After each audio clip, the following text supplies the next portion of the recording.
ছেলে আমার সাথে হানিমুন ট্রিপের পরিকল্পনা করেছে দার্জিলিং যাওয়ার। গত সপ্তাহে ছেলে ট্রাভেল এজেন্সিতে গিয়ে দার্জিলিং ট্রিপের টিকিট কেটেছে। আমাকে বলল, মা, আমরা দুজন দার্জিলিং যাব। আমি খুশি হলাম, কিন্তু টিকিট দেখে চমকে গেলাম। সেখানে লেখা মর্স। আমি জিজ্ঞেস করলাম, এটা কি? সে হেসে বলল, হানিমুন প্যাকেজ বুক করেছি, দম্পতিদের জন্য স্পেশাল অফার। আমি বললাম, কিন্তু আমরা তো। সে আমার কথা কেটে বলল, আমরা দম্পতি, মা। অন্তত এই ট্রিপে আমরা স্বামী স্ত্রী হিসেবে থাকব। হোটেলে একটাই রুম বুক করেছে সে, হানিমুন সুইট। আমি প্রতিবাদ করতে গেলে সে বলল, মা, এই ট্রিপ আমাদের নতুন জীবনের শুরু। পাহাড়ের সুন্দর পরিবেশে আমি তোমাকে প্রপোজ করব, তুমি আমার স্ত্রী হয়ে যাও। ট্রিপের প্ল্যান দেখে মাথা ঘুরছিল। রোমান্টিক ডিনার, কাপল ম্যাসাজ, সানরাইজ দেখা, সব কিছুই দম্পতিদের জন্য। আমি ভাবছিলাম এই ট্রিপে গেলে আমি কি হয়ে ফিরব। এই গল্পটি সম্পূর্ণ শুনলে আপনাদের পানি অটোমেটিক বের হয়ে যাবে, সো যত দ্রুত সম্ভব হাতের কাছে টিস্যু নিয়ে বসে পড়ো। বিছানার চাদর যেন নষ্ট না হয় সেটা সম্পূর্ণ খেয়াল রাখার অনুরোধ জানিয়ে গল্পটি এখন শুরু করব।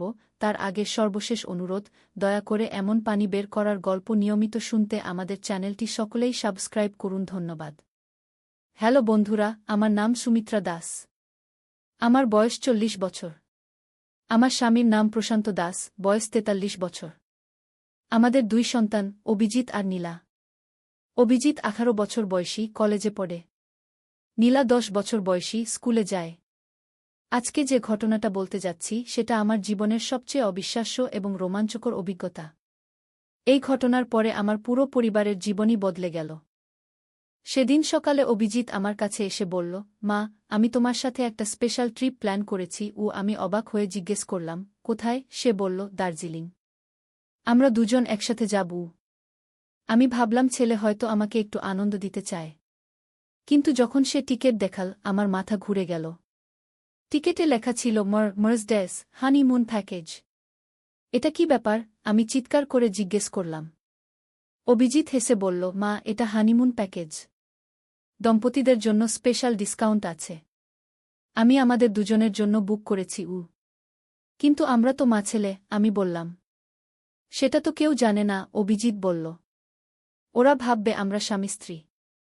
এতে আমাদের অনেক টাকা বাঁচবে। আমি আরও অবাক হলাম যখন জানলাম সে হোটেলে একটাই রুম বুক করেছে, সেটাও আবার হানিমুন সুইট। তুমি পাগল হয়ে গেছ? আমি রেগে গেলাম। মা শোনো, অভিজিৎ বলল। এটা শুধু একটা ট্রিপ। আমরা ভান করব যে আমরা স্বামী স্ত্রী। কেউ কিছু বুঝবে না। আর পাহাড়ের সেই সুন্দর পরিবেশে আমি তোমাকে একটা বিশেষ সারপ্রাইজ দেব। আমি বুঝতে পারছিলাম না এই ছেলে কি করতে চায়। কিন্তু ট্রিপের প্ল্যান দেখে আমার মাথা আরও ঘুরে গেল। রোমান্টিক ডিনার, কাপল ম্যাসাজ, সানরাইজ দেখতে যাওয়া, সব কিছুই দম্পতিদের জন্য ডিজাইন করা। আমি এই সব করতে পারব না, আমি বললাম। মা, তুমি চিন্তা করো না, সব কিছু আমি হ্যান্ডেল করব। তুমি শুধু আমার সাথে থাকো। 2 দিন পরে আমরা দার্জিলিং রওনা দিলাম।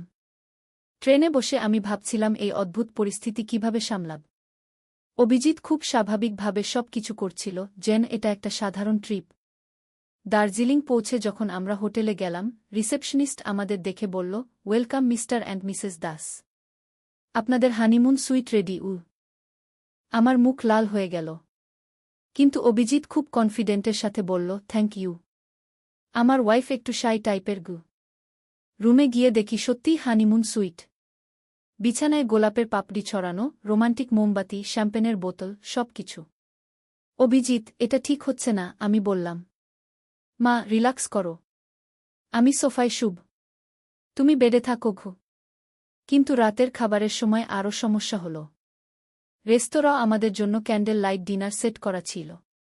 ওয়েটার আমাদের দেখে বলল, স্যার, আপনাদের হানিমুন স্পেশাল মেনু দিচ্ছি।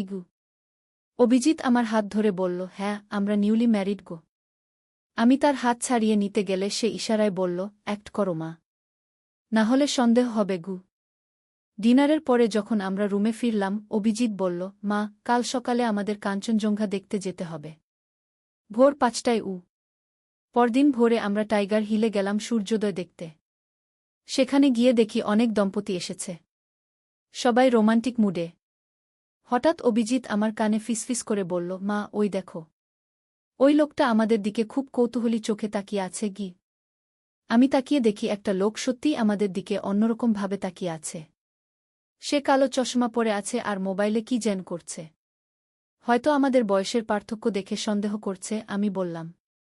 কিন্তু সেই লোকটা আমাদের পিছু পিছু আসতে লাগল। আমরা যেখানেই যাই সে সেখানেই দেখা দেয়। মা, আমার মনে হচ্ছে এটা কোনো সাধারণ ট্যুরিস্ট নয়, অভিজিৎ বলল। তৃতীয় দিনে ব্যাপারটা আরও গুরুতর হল। আমরা মল রোডে ঘুরতে গিয়েছিলাম। হঠাৎ সেই লোকটা আমাদের কাছে এসে বলল, এক্সকিউজ মি, আপনারা কি মিস্টার অ্যান্ড মিসেস দাস? আমি ঘাবড়ে গেলাম, কিন্তু অভিজিৎ সাহস করে বলল, জি হ্যাঁ, কেন? আমি ইনভেস্টিগেটর রাজেন সিং। আপনাদের সাথে কথা বলার দরকার। আমার মনে হলো মাটিতে গর্ত করে ঢুকে যাই। নিশ্চয়ই আমাদের ভূয়া দম্পতি সাজানোর ব্যাপারটা ধরা পড়ে গেছে। কি ব্যাপার? অভিজিৎ জিজ্ঞেস করল। আপনাদের নামে এই হোটেলে একটা মিসিং পারসন কেস রিপোর্ট হয়েছে। দিল্লি থেকে একটা ফোন এসেছে। বলেছে মিস্টার দাস তার মাকে কিডন্যাপ করে নিয়ে গেছে গি। আমি আর অভিজিৎ দুজনেই হতবাক হয়ে তাকিয়ে রইলাম। কিন্তু এটা তো ভুল তথ্য, আমি বললাম। ইনভেস্টিগেটর বলল, ঠিক আছে। তাহলে আপনি নিজেই বলুন, আপনি এখানে কেন এসেছেন? আর আপনাদের রিলেশন কি? আমি আর অভিজিৎ একে অপরের দিকে তাকালাম। এই প্রশ্নের কি উত্তর দেব? অভিজিৎ বলল, স্যার, আসলে ব্যাপারটা হলো ঠিক তখনই আমার মোবাইল বেজে উঠল। প্রশান্তর ফোন। সুমিত্রা, তুমি কোথায়? অভিজিৎ কোথায়? আমি পুলিশে কমপ্লেইন করেছি। অভিজিৎ তোমাকে কিডন্যাপ করেছে বলে রিপোর্ট দিয়েছি গি। আমি বুঝতে পারলাম আসল ব্যাপারটা কি। প্রশান্ত বাড়িতে আমাদের খুঁজে না পেয়ে ভেবেছে অভিজিৎ আমাকে জোর করে নিয়ে গেছে। প্রশান্ত, তুমি কি করেছ? আমি ফোনে চিৎকার করে বললাম। ইনভেস্টিগেটর ফোনটা নিয়ে প্রশান্তর সাথে কথা বলল। কিছুক্ষণ পরে ব্যাপারটা ক্লিয়ার হল। কিন্তু তখনও একটা সমস্যা রয়ে গেল। ইনভেস্টিগেটর জিজ্ঞেস করল, তাহলে আপনারা মাছেলে হয়ে হানিমুন প্যাকেজ নিয়েছেন কেন? এটা তো ফ্রড। অভিজিৎ বলল, স্যার, আসলে আমার মায়ের ডিপ্রেশন ছিল। ডাক্তার বলেছে ট্রাভেল করতে। আর হানিমুন প্যাকেজে দাম কম ছিল। তাই ইনভেস্টিগেটর ভাবল। তাহলে কোনো সমস্যা নেই। কিন্তু আপনাদের সাথে আমি আসব বাকি ট্রিপে। কারণ এখন আমাকে রিপোর্ট করতে হবে যে আপনারা নিরাপদ। এভাবে আমাদের ট্রিপে যোগ দিল একজন ইনভেস্টিগেটর। কিন্তু আসল রোমাঞ্চ তখনই শুরু হল। পরদিন সকালে আমরা যখন দার্জিলিং হিমালয়ান রেলওয়ে স্টেশনে গেলাম, ইনভেস্টিগেটর রাজেন আমাদের বলল, আপনাদেরকে একটা কথা বলার আছে। আমি শুধু ইনভেস্টিগেটর নই। আমি এর একজন অফিসার। আমি অবাক হয়ে জিজ্ঞেস করলাম, গোয়েন্দা সংস্থা? আমি এখানে একটা গোপন মিশনে এসেছি। আর এখন আপনাদের সাহায্য লাগবে। অভিজিৎ উত্তেজিত হয়ে বলল, কি ধরনের মিশন? রাজেন চারদিকে তাকিয়ে বলল, এখানে চীনা গুপ্তচর নেটওয়ার্ক কাজ করছে। তারা দার্জিলিং থেকে গুরুত্বপূর্ণ সামরিক তথ্য চুরি করে চীনে পাঠাচ্ছে। আমি এদের ধরার জন্য এসেছি। আমার তো মাথা ঘুরে যাওয়ার অবস্থা। একটা সাধারণ ট্রিপ হয়ে গেল গুপ্তচর মিশন। কিন্তু আমাদের কি করতে হবে? আমি জিজ্ঞেস করলাম। রাজেন বলল, আপনারা পারফেক্ট কভার। কেউ সন্দেহ করবে না যে একটা পারিবারিক ট্রিপ আসলে গোয়েন্দা অপারেশন। আমি ভাবলাম আমার জীবনে এমন দিন আসবে কখনো ভাবিনি। সেদিন বিকেলে আমরা যখন ম্যাল রোডে ঘুরছিলাম, রাজেন আমাদের দেখিয়ে দিল কোনো দোকানগুলো সন্দেহজনক। একটা কার্পেট শপ আর একটা টি হাউস। এই দুটো জায়গায় গুপ্তচররা মিটিং করে। রাজেন বলল, আপনাদের কাজ হবে নরমাল কাস্টমারের মতো এই দোকানগুলোতে যাওয়া আর কি চলছে সেটা দেখা। কিন্তু আমরা তো সাধারণ মানুষ, আমি বললাম। সেটাই তো বেস্ট। কেউ সন্দেহ করবে না। প্রথমে আমরা কার্পেট শপে গেলাম। দোকানদার খুব ভদ্রভাবে আমাদের সাথে কথা বলল। কিন্তু আমি লক্ষ্য করলাম দোকানের ভেতরে একটা গোপন রুম আছে যেখানে মাঝে মাঝে লোকজন যাচ্ছে। অভিজিৎ খুব চালাকি করে দোকানদারকে জিজ্ঞেস করল, ভাই, ওই রুমটায় কি আছে? ওটা আমাদের প্রাইভেট কালেকশন রুম। বিশেষ কাস্টমারদের জন্য। আমরা কি দেখতে পারি? অভিজিৎ বলল। দোকানদার একটু ইতস্তত করে বলল, আপনাদের রেকমেন্ডেশন আছে? আমি বুঝতে পারলাম এখানে নিশ্চয়ই কোনো গোপন কিছু চলে। আমরা যখন দোকান থেকে বের হলাম, রাজেন আমাদের জিজ্ঞেস করল কি দেখেছি। আমরা সব বললাম। পারফেক্ট, রাজেন বলল। আজ রাতে আমাদের অ্যাকশনে যেতে হবে। অ্যাকশনে আমি ভয় পেয়ে গেলাম। হ্যাঁ, আপনারা আমার টিমের অংশ হয়ে গেছেন গু। রাতে আমরা ৩ জন সেই কার্পেট শপের কাছে লুকিয়ে রইলাম। রাজেন বলেছিল রাত ১০টার দিকে গুপ্তচররা মিটিং করবে। সত্যিই রাত ১০টায় ৩ জন লোক দোকানে ঢুকল। তারা চাইনিজ ভাষায় কথা বলছিল। রাজেন তার সিক্রেট ডিভাইস দিয়ে তাদের কথা রেকর্ড করতে লাগল। হঠাৎ একজন গার্ড আমাদের দেখে ফেলল। সে চিৎকার করে অন্যদের ডাকল। রান! রাজেন চিৎকার করল। আমরা ৩ জন দৌড়ে পালালাম। আমার জীবনে কখনো এত দ্রুত দৌড়াইনি। পিছন থেকে ৩ জন লোক আমাদের তাড়া করছিল। আমরা চা বাগানের ভেতর দিয়ে দৌড়ে পালালাম। অন্ধকারে চা বাগানে দৌড়াতে গিয়ে আমি পড়ে গেলাম। হাঁটুতে চোট লাগল। মা, অভিজিৎ আমাকে তুলে নিল। রাজেন বলল, এখানে লুকিয়ে থাকুন। আমি ওদের সামলাই। আমরা চা গাছের পেছনে লুকিয়ে রইলাম। দূর থেকে চিৎকার চেঁচামেচির আওয়াজ আসছিল। কিছুক্ষণ পরে রাজেন ফিরে এলো। সব ঠিক আছে। ওরা পালিয়ে গেছে গি। এখন কি হবে? আমি জিজ্ঞেস করলাম। আমাদের দিল্লি ফিরে যেতে হবে। এই তথ্য হেড অফিসে রিপোর্ট করতে হবে গে। কিন্তু ব্যাপারটা এতই সহজ ছিল না। পরদিন সকালে আমাদের হোটেল রুমে পুলিশ এসে হাজির। আপনাদের সাথে আসতে হবে, পুলিশ অফিসার বলল। কেন? অভিজিৎ জিজ্ঞেস করল। গতকাল রাতে একটা চোরাচালান নেটওয়ার্ক ভাঙা হয়েছে। আপনাদের ওখানে দেখা গেছে গি। পুলিশ স্টেশনে নিয়ে গিয়ে আমাদের আলাদা আলাদা জিজ্ঞাসাবাদ করল। আপনি কে? আপনার এখানে আসার উদ্দেশ্য কি? পুলিশ অফিসার আমাকে জিজ্ঞেস করল। আমি সব সত্যি কথা বললাম। মাছেলে হয়ে হানিমুন প্যাকেজ নেওয়া, রাজেনের সাথে দেখা, রাতের অ্যাডভেঞ্চার, সব কিছু। পুলিশ অফিসার প্রথমে আমার কথা বিশ্বাস করতে পারল না। কিন্তু যখন রাজেন এসে সব ব্যাখ্যা করল, তখন বিশ্বাসটা ক্লিয়ার হল। আসলে আপনারা আমাদের অনেক সাহায্য করেছেন, পুলিশ অফিসার বলল। এই নেটওয়ার্ক ভাঙতে আমরা অনেক দিন চেষ্টা করছিলাম গে। তাহলে আমরা কি ফ্রি? অভিজিৎ জিজ্ঞেস করল। শুধু ফ্রি নয়, আপনাদের একটা রিওয়ার্ড দেওয়া হবে, পুলিশ অফিসার বলল। কিন্তু আসল রোমাঞ্চ তখনও বাকি ছিল। সেদিন বিকেলে যখন আমরা হোটেলে ফিরলাম, রিসেপশনিস্ট আমাদের একটা প্যাকেট দিল। এটা আপনাদের জন্য এসেছে, সে বলল। প্যাকেটটা খুলে দেখি একটা পুরানো চিঠি আর একটা ম্যাপ। চিঠিতে লেখা, যদি তুমি এই চিঠি পড়ছ, তাহলে বুঝতে হবে তুমি সঠিক জায়গায় পৌঁছেছ। দার্জিলিংয়ের কোথাও একটা গুপ্তধন লুকানো আছে। এই ম্যাপ অনুসরণ করক। অভিজিৎ উত্তেজিত হয়ে বলল, মা, এটা ট্রেজার হান্ট। আমি ম্যাপটা দেখলাম। সেখানে দার্জিলিংয়ের বিভিন্ন জায়গার ছবি আর সংকেত। এটা নিশ্চয়ই কোনো ভুজা জিনিস, আমি বললাম। কিন্তু রাজেন যখন ম্যাপটা দেখল, তার মুখ গম্ভীর হয়ে গেল। এটা সত্যিকারের পুরানো ম্যাপ, সে বলল। ব্রিটিশ আমলের। হয়তো সত্যিই কোনো গুপ্তধন আছে গি। তাহলে আমরা খোঁজ করব? অভিজিৎ জিজ্ঞেস করল। কেন নয়? রাজেন বলল। আমার কাজ তো শেষ। এখন একটু অ্যাডভেঞ্চার করা যায়।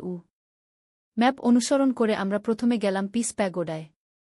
সেখানে একটা বিশেষ পাথরের নিচে একটা ছোট্ট বাক্স ছিল। বাক্স খুলে দেখি আরেকটা সংকেত আর একটা পুরানো চাবি। এই চাবি কোথাকার? অভিজিৎ জিজ্ঞেস করল। ম্যাপে দেখা গেল চাবিটা হ্যাপি ভ্যালি টি এস্টেটের কোনো এক পুরানো বাংলোর। আমরা ট্যাক্সি নিয়ে সেই টি এস্টেটে গেলাম। সেখানে গিয়ে দেখি একটা পুরানো ব্রিটিশ বাংলো। বাংলোটা প্রায় ভাঙা অবস্থায়। এখানে কেউ থাকে না, স্থানীয় লোকেরা বলল। এটা ভূতের বাড়ি। কিন্তু আমরা ৩ জন সাহস করে বাংলোর ভেতরে ঢুকলাম। চাবি দিয়ে একটা পুরানো আলমারি খুললাম। সেখানে পেলাম একটা ডায়েরি আর একটা ছোট্ট থলে। ডায়েরি পড়ে জানা গেল এটা ব্রিটিশ আমলের একজন অফিসারের। তিনি এখানে কিছু মূল্যবান জিনিস লুকিয়ে রেখেছিলেন। থলের ভেতরে ছিল পুরানো সোনার মুদ্রা আর হীরার গহনা। এটা তো আসল গুপ্তধন, অভিজিৎ চিৎকার করে বলল। কিন্তু হঠাৎ আমরা শুনলাম বাইরে গাড়ির আওয়াজ। কেউ আসছে, রাজেন বলল। আমরা জানালা দিয়ে দেখি কয়েকজন লোক বাংলোর দিকে আসছে। তাদের হাতে ফ্ল্যাশলাইট। এরা নিশ্চয়ই গুপ্তধনের খোঁজে এসেছে, রাজেন বলল। আমরা পেছনের দরজা দিয়ে পালিয়ে গেলাম, গুপ্তধনের থলেটা নিয়ে। কিন্তু পালানোর সময় আমি হোঁচ খেয়ে পড়ে গেলাম। থলেটা ছিটকে গিয়ে সোনার মুদ্রা সব ছড়িয়ে পড়ল। মা, অভিজিৎ আমাকে তুলে নিল। মুদ্রাগুলো রেখে দাও, আমি বললাম। এগুলো আমাদের নয় গে। কিন্তু রাজেন বলল, এগুলো কোনো বৈধ মালিকের নেই। ব্রিটিশরা যখন দেশ ছেড়ে গেছে এগুলো আমাদের জাতীয় সম্পদ। আমরা যতগুলো মুদ্রা কুড়িয়ে নিতে পারলাম নিলাম। তারপর দ্রুত সেখান থেকে পালিয়ে গেলাম। পরদিন যখন আমরা দিল্লি ফেরার ট্রেনে উঠলাম, রাজেন আমাদের বলল, আপনারা অসাধারণ সাহায্য করেছেন। গুপ্তচর নেটওয়ার্ক ভেঙে দিতে পেরেছি। আর গুপ্তধনের ব্যাপারটা? অভিজিৎ জিজ্ঞেস করল। সেগুলো আপনাদের পাওনা। আপনারা ঝুঁকি নিয়ে এগুলো উদ্ধার করেছেন। ট্রেনে ফেরার পথে আমি ভাবছিলাম এই অদ্ভুত ট্রিপের কথা। একটা সাধারণ ছুটির দিন হয়ে গেল গুপ্তচর মিশন আর ট্রেজার হান্ট। কিন্তু সবচেয়ে বড় সারপ্রাইজ অপেক্ষা করছিল বাড়িতে। বাড়ি পৌঁছে দেখি প্রশান্ত আর নীলা আমাদের জন্য অপেক্ষা করছে। প্রশান্ত খুব লজ্জিত। সরি সুমিত্রা, সে বলল। আমি ভুল বুঝেছিলাম। আমি সব ঘটনা বললাম। প্রশান্ত আর নীলা মুগ্ধ হয়ে শুন। তাহলে আমরা এখন ধনী? নীলা জিজ্ঞেস করল। হ্যাঁ, আমি বললাম। কিন্তু এর চেয়ে বড় কথা হলো আমরা একটা দুর্দান্ত অ্যাডভেঞ্চার পেয়েছি। অভিজিৎ বলল, মা, এই ট্রিপে তোমার সাহস দেখে আমি গর্বিত। রাজেন আমাদের বলেছিল গুপ্তধনের জন্য সরকার আমাদের একটা সার্টিফিকেট দেবে। আর মুদ্রাগুলো আমরা জাদুঘরে দান করতে পারি। কিন্তু সবচেয়ে মজার ব্যাপার হলো, অভিজিৎ এখন বলে, মা, আমি আর কখনো ভুয়া হানিমুন ট্রিপ বুক করব না। আমিও বলি হ্যাঁ। পরের বার যদি কোথাও যেতে হয় তো সত্যিকারের ট্যুর প্যাকেজ নেব। এভাবে আমাদের অদ্ভুত দার্জিলিং ট্রিপ শেষ হল। একটা ভুজা হানিমুন থেকে শুরু হয়ে শেষ হল গুপ্তচর মিশন আর ট্রেজার হান্টে। প্রশান্ত এখন মাঝে মাঝে রসিকতা করে বলে, সুমিত্রা, তোমার ছেলের সাথে হানিমুন করে কেমন লাগল? আমি বলি, খুব ভালো। তবে পরের বার তোমাকে নিয়ে যাব। নীলাও এখন আমাদের গল্প সবাইকে বলে। স্কুলের বন্ধুদের বলে তার মা গুপ্তচর। রাজেন মাঝে মাঝে আমাদের ফোন করে খোঁজখবর নেয়। বলে আমরা যদি চাই তো আরও মিশনে যেতে পারি। কিন্তু আমি বলি, একবারে যথেষ্ট। এখন আমি শান্তিতে থাকতে চাই। তবে মাঝে মাঝে মনে হয় সেই রোমাঞ্চকর দিনগুলোর কথা। কত সাহসী ছিলাম আমি। একটা সাধারণ গৃহিণী থেকে হয়ে গিয়েছিলাম গুপ্তচর। অভিজিৎ এখন কলেজে সবাইকে বলে তার মা একজন সিক্রেট এজেন্ট। আমি বলি, ছেলে, এত বাড়িয়ে বলিস না। কিন্তু ভেতরে ভেতরে ভালো লাগে। জীবনে একবার হলেও অ্যাডভেঞ্চার করেছি। এখন মাঝে মাঝে ভাবি, যদি আবার কোনো রহস্যময় চিঠি পাই তাহলে কি করব? হয়তো আবার বের হয়ে পড়ব কোনো অজানা অ্যাডভেঞ্চারে। প্রশান্ত বলে, সুমিত্রা, তোমার ভেতরে একটা অ্যাডভেঞ্চারার লুকিয়েছিল। আমি বলি, হয়তো। কিন্তু এখন আমি শুধু একটা সাধারণ মা। তবে সেই পুরানো মুদ্রাগুলোর একটা আমি রেখে দিয়েছি। মাঝে মাঝে হাতে নিয়ে ভাবি সেই অসাধারণ ট্রিপের কথা। নীলা বলে, মা, আমিও বড় হয়ে তোমার মতো গুপ্তচর হব। আমি হেসে বলি, ঠিক আছে। কিন্তু প্রথমে পড়াশোনা শেষ করোক। এভাবেই শেষ হলো আমাদের অবিশ্বাস্য দার্জিলিং অ্যাডভেঞ্চার। একটা ভুল বোঝাবুঝি থেকে শুরু হয়ে গেল জীবনের সবচেয়ে রোমাঞ্চকর অভিজ্ঞতা। আর হ্যাঁ, অভিজিৎ আর কখনো হানিমুন প্যাকেজ বুক করে না। এখন সে বলে, মা, পরের বার আমরা ফ্যামিলি প্যাকেজ নেব। আমিও সেটাই চাই। তবে মন চায় আবার কোনো রহস্যময় অ্যাডভেঞ্চারে যেতে। কে জানে, হয়তো আবার কোনো দিন পাব এমন সুযোগ। তখন আমি আরও সাহসী হয়ে এগিয়ে যাব। কারণ এই ট্রিপ আমাকে শিখিয়েছে, জীবনে অ্যাডভেঞ্চার করতে কখনো দেরি হয় না। যে কোনো বয়সেই রোমাঞ্চকর কিছু করা যায়। আর সবচেয়ে বড় কথা, পরিবারের সাথে যদি এমন অভিজ্ঞতা শেয়ার করা যায় তাহলে সেটা আরও মজার হয়। প্রশান্ত এখন বলে, পরের বার আমিও যাব তোমাদের সাথে। আমি বলি, ঠিক আছে। কিন্তু তুমি ভয় পেজো না। সে হেসে বলে, তোমার পরে আমার ভয় করার কিছু নেই। এভাবেই একটা অদ্ভুত শুরু থেকে হয়ে গেল সুন্দর পারিবারিক অ্যাডভেঞ্চার। আর আমি হয়ে গেলাম বাড়ির হিরোইন। মাঝে মাঝে ভাবি, যদি সেদিন অভিজিৎ হানিমুন ট্রিপ প্ল্যান না করত তাহলে হয়তো এত সুন্দর অভিজ্ঞতা পেতাম না। জীবনে কখনো কখনো ভুল পথে গিয়েও সঠিক গন্তব্যে পৌঁছানো যায়। আর এই গল্পটা শুনে আশা করি আপনাদের ভালো লেগেছে। রোমাঞ্চকর অ্যাডভেঞ্চারের গল্প আরও শুনতে চাইলে আমাদের চ্যানেল সাবস্ক্রাইব করুন। ধন্যবাদ সবাইকে। আল্লাহর রহমত ও তবার গল্প। প্রথম অধ্যায়, অন্ধকারের পথে। বহু বছর আগে এক দূরবর্তী শহরে এক যুবক বাস করত। তার পরিবার ছিল ধার্মিক, কিন্তু সে নিজে আল্লাহর পথ থেকে অনেক দূরে সরে গিয়েছিল। দিনের বেশিরভাগ সময় সে বন্ধুদের সাথে অয়থা কাটাত, নামাজ পড়ত না এবং মা বাবার কথা শুনত না। তার বৃদ্ধ দাদি ছিলেন অত্যন্ত নেককার একজন মানুষ। সারাদিন কুরআন তিলাওয়াত করতেন, নামাজে দাঁড়িয়ে থাকতেন আর নাতির জন্য দোয়া করতেন। প্রতিদিন সকালে তিনি নাতিকে ডাকতেন, বাবা এসো নামাজ পড়ি, আল্লাহ তাআলার কাছে ক্ষমা চাই। কিন্তু যুবকটি প্রতিদিন একই উত্তর দিত, দাদি আমার এখন সময় নেই, পরে দেখব। এই পরেটা আর কখনো আসত না। দিন যেতে লাগল। যুবকটি আরও বেশি গুনাহের কাজে জড়িয়ে পড়ল। সে মিথ্যা কথা বলা শুরু করল, মানুষের সাথে খারাপ ব্যবহার করত আর ধীরে ধীরে পরিবার থেকেও দূরে সরে যেতে লাগল। তার দাদি প্রতি রাতে কান্নায় ভেঙে পড়তেন। তাহাজ্জুদের নামাজে দাঁড়িয়ে আল্লাহর কাছে নাতির হেদায়েতের জন্য কাকুতিমিনতি করতেন। হে আল্লাহ, আমার নাতিকে সঠিক পথ দেখাও, তার অন্তরে ঈমানের নূর জ্বালিয়ে দাও। দ্বিতীয় অধ্যায়, জীবনের প্রথম ধাক্কা। একদিন যুবকটি বন্ধুদের সাথে বেড়াতে গিয়েছিল। রাত অনেক হয়ে গেল, কিন্তু সে বাড়ি ফিরল না।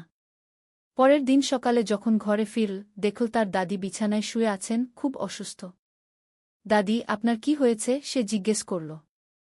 দাদি ধীরে ধীরে চোখ খুলে বললেন, বাবা আমার সময় শেষ হয়ে আসছে, আল্লাহ তাআলা আমাকে ডাকছেন। যুবকটি প্রথমবারের মতো ভয় পেল। দাদি এমন কথা বলবেন না, আপনি ভালো হয়ে যাবেন। দাদি তার হাত ধরে বললেন, বাবা আমি তোমার জন্য সারা জীবন দোয়া করেছি, আল্লাহ তাআলা অবশ্যই তোমায় সঠিক পথ দেখাবেন, কিন্তু তুমি নিজেকে খুঁজে নিতে হবে। সেই রাতেই দাদি ইন্তেকাল করলেন।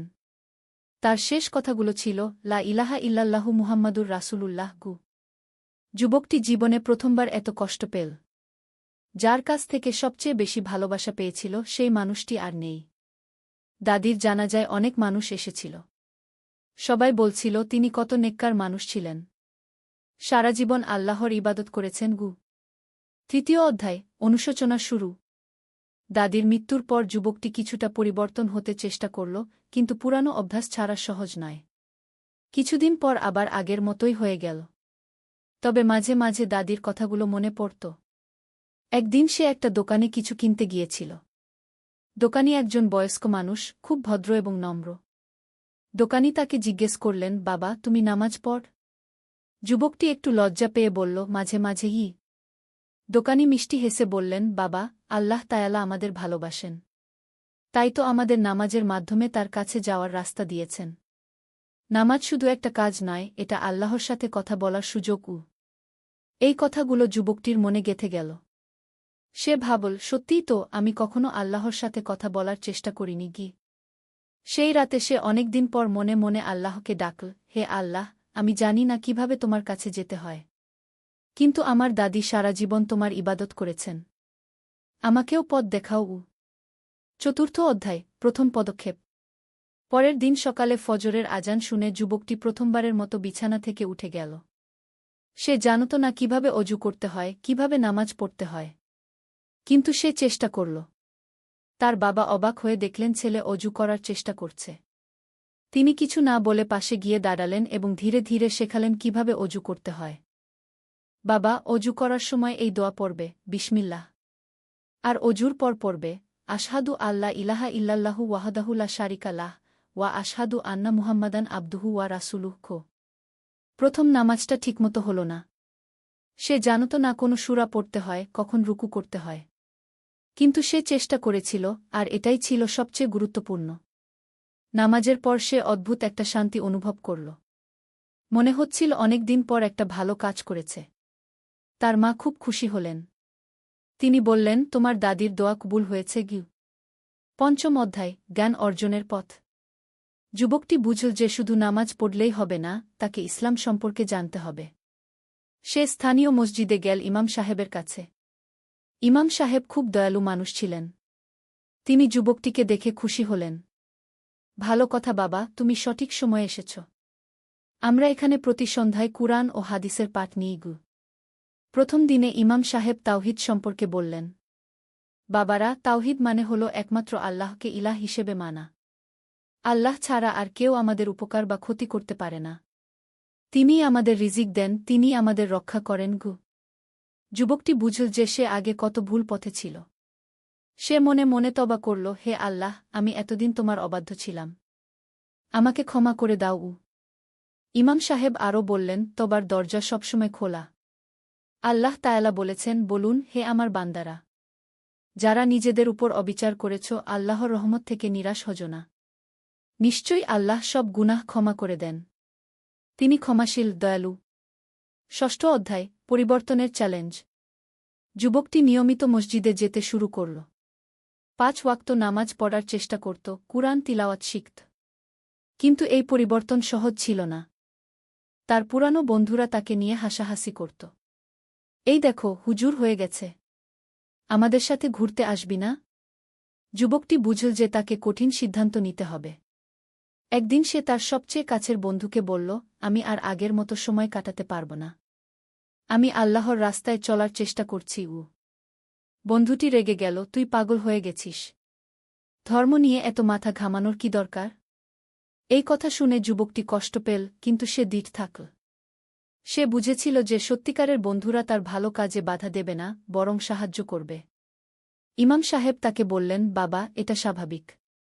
যখন তুমি আল্লাহর পথে চলবে, তখন শয়তান বিভিন্নভাবে বাধা দেবে। কিন্তু আল্লাহর সাহায্য সবসময় আছে। তুমি ইস্তেগফার পড়তে থাকো, আস্তাগফিরুল্লাহাল আজিম গু। সপ্তম অধ্যায়, নতুন সাথী। যুবকটি মসজিদে নিয়মিত যাওয়ার ফলে নতুন কিছু বন্ধু পেল। তারা সবাই ছিল ভালো মানুষ, যারা একে অপরকে ভালো কাজে উৎসাহ দিত। তাদের মধ্যে একজন ছিল যে কুরআন হিফজ করেছিল। সে যুবকটিকে কুরআনের বিভিন্ন সূরা শেখাত। আরেকজন ছিল যে হাদিসের বিভিন্ন বই পড়েছিল। সে রাসূল শাহ এর জীবনের ঘটনা বলত। তোমরা জানো, একদিন সে বলল, আমাদের নবী শাহ কত দয়ালু ছিলেন। যারা তাকে কষ্ট দিত, তিনি তাদের জন্যও দোয়া করতেন। আমাদেরও সবার সাথে ভালো ব্যবহার করা উচিতকে। এই কথাগুলো যুবকটির মনে গভীর প্রভাব ফেল। সে বুঝল যে ইসলাম শুধু নামাজ রোজার নাম নয়, এটা একটা পূর্ণাঙ্গ জীবন ব্যবস্থা। সে তার আচরণ পরিবর্তন করতে শুরু করল। বাড়িতে মা-বাবার সাথে ভালো ব্যবহার করত, প্রতিবেশীদের সাহায্য করত, রাস্তায় কেউ অসুবিধায় পড়লে এগিয়ে যেত। অষ্টম অধ্যায়, পরীক্ষার সময়। যুবকটি যখন ভাবছিল যে তার জীবন এবার ঠিকমতো চলছে, তখনই এক বড় পরীক্ষা এসে গেল। তার পরিবারে আর্থিক সমস্যা দেখা দিল। তার বাবার চাকরি চলে গেল। পরিবারে অভাব দেখা দিল। প্রয়োজনীয় জিনিসপত্র কিনতে কষ্ট হতে লাগল। এই সময় যুবকটির মনে নানা প্রশ্ন আসতে লাগল। আমি তো ভালো কাজ করার চেষ্টা করছি, তাহলে এই বিপদ কেন? একদিন সে ইমাম সাহেবের কাছে গিয়ে এই প্রশ্ন করল। ইমাম সাহেব বললেন, বাবা, এটা পরীক্ষা। আল্লাহ তায়ালা বলেছেন, আমি তোমাদের অবশ্যই পরীক্ষা করব ভয়, ক্ষুধা, সম্পদ, জীবন ও ফলফসলের ক্ষতি দিয়ে। তবে ধৈর্যশীলদের সুসংবাদ দাও। পরীক্ষার সময় বোঝা যায় আমাদের ঈমান কতটা মজবুত। তুমি ধৈর্য ধরো, আল্লাহর উপর ভরসা রাখো। তিনি অবশ্যই রাস্তা বের করে দেবেন। যুবকটি তার কথা মনে রাখল। সে আরও বেশি নামাজ পড়তে লাগল, দোয়া করতে লাগল। রাতে তাহাজ্জুদ পড়ে আল্লাহর কাছে সাহায্য চাইত। নবম অধ্যায়, সাহায্যের হাত। একদিন যুবকটি মসজিদে নামাজ পড়তে গিয়েছিল। নামাজের পর ইমাম সাহেব তাকে ডাকলেন। বাবা, তোমার সাথে একটু কথা আছে কি? আমি জানি তোমাদের পরিবারে এখন কষ্ট চলছে। মসজিদের পক্ষ থেকে আমরা তোমাদের কিছু সাহায্য করতে চাই।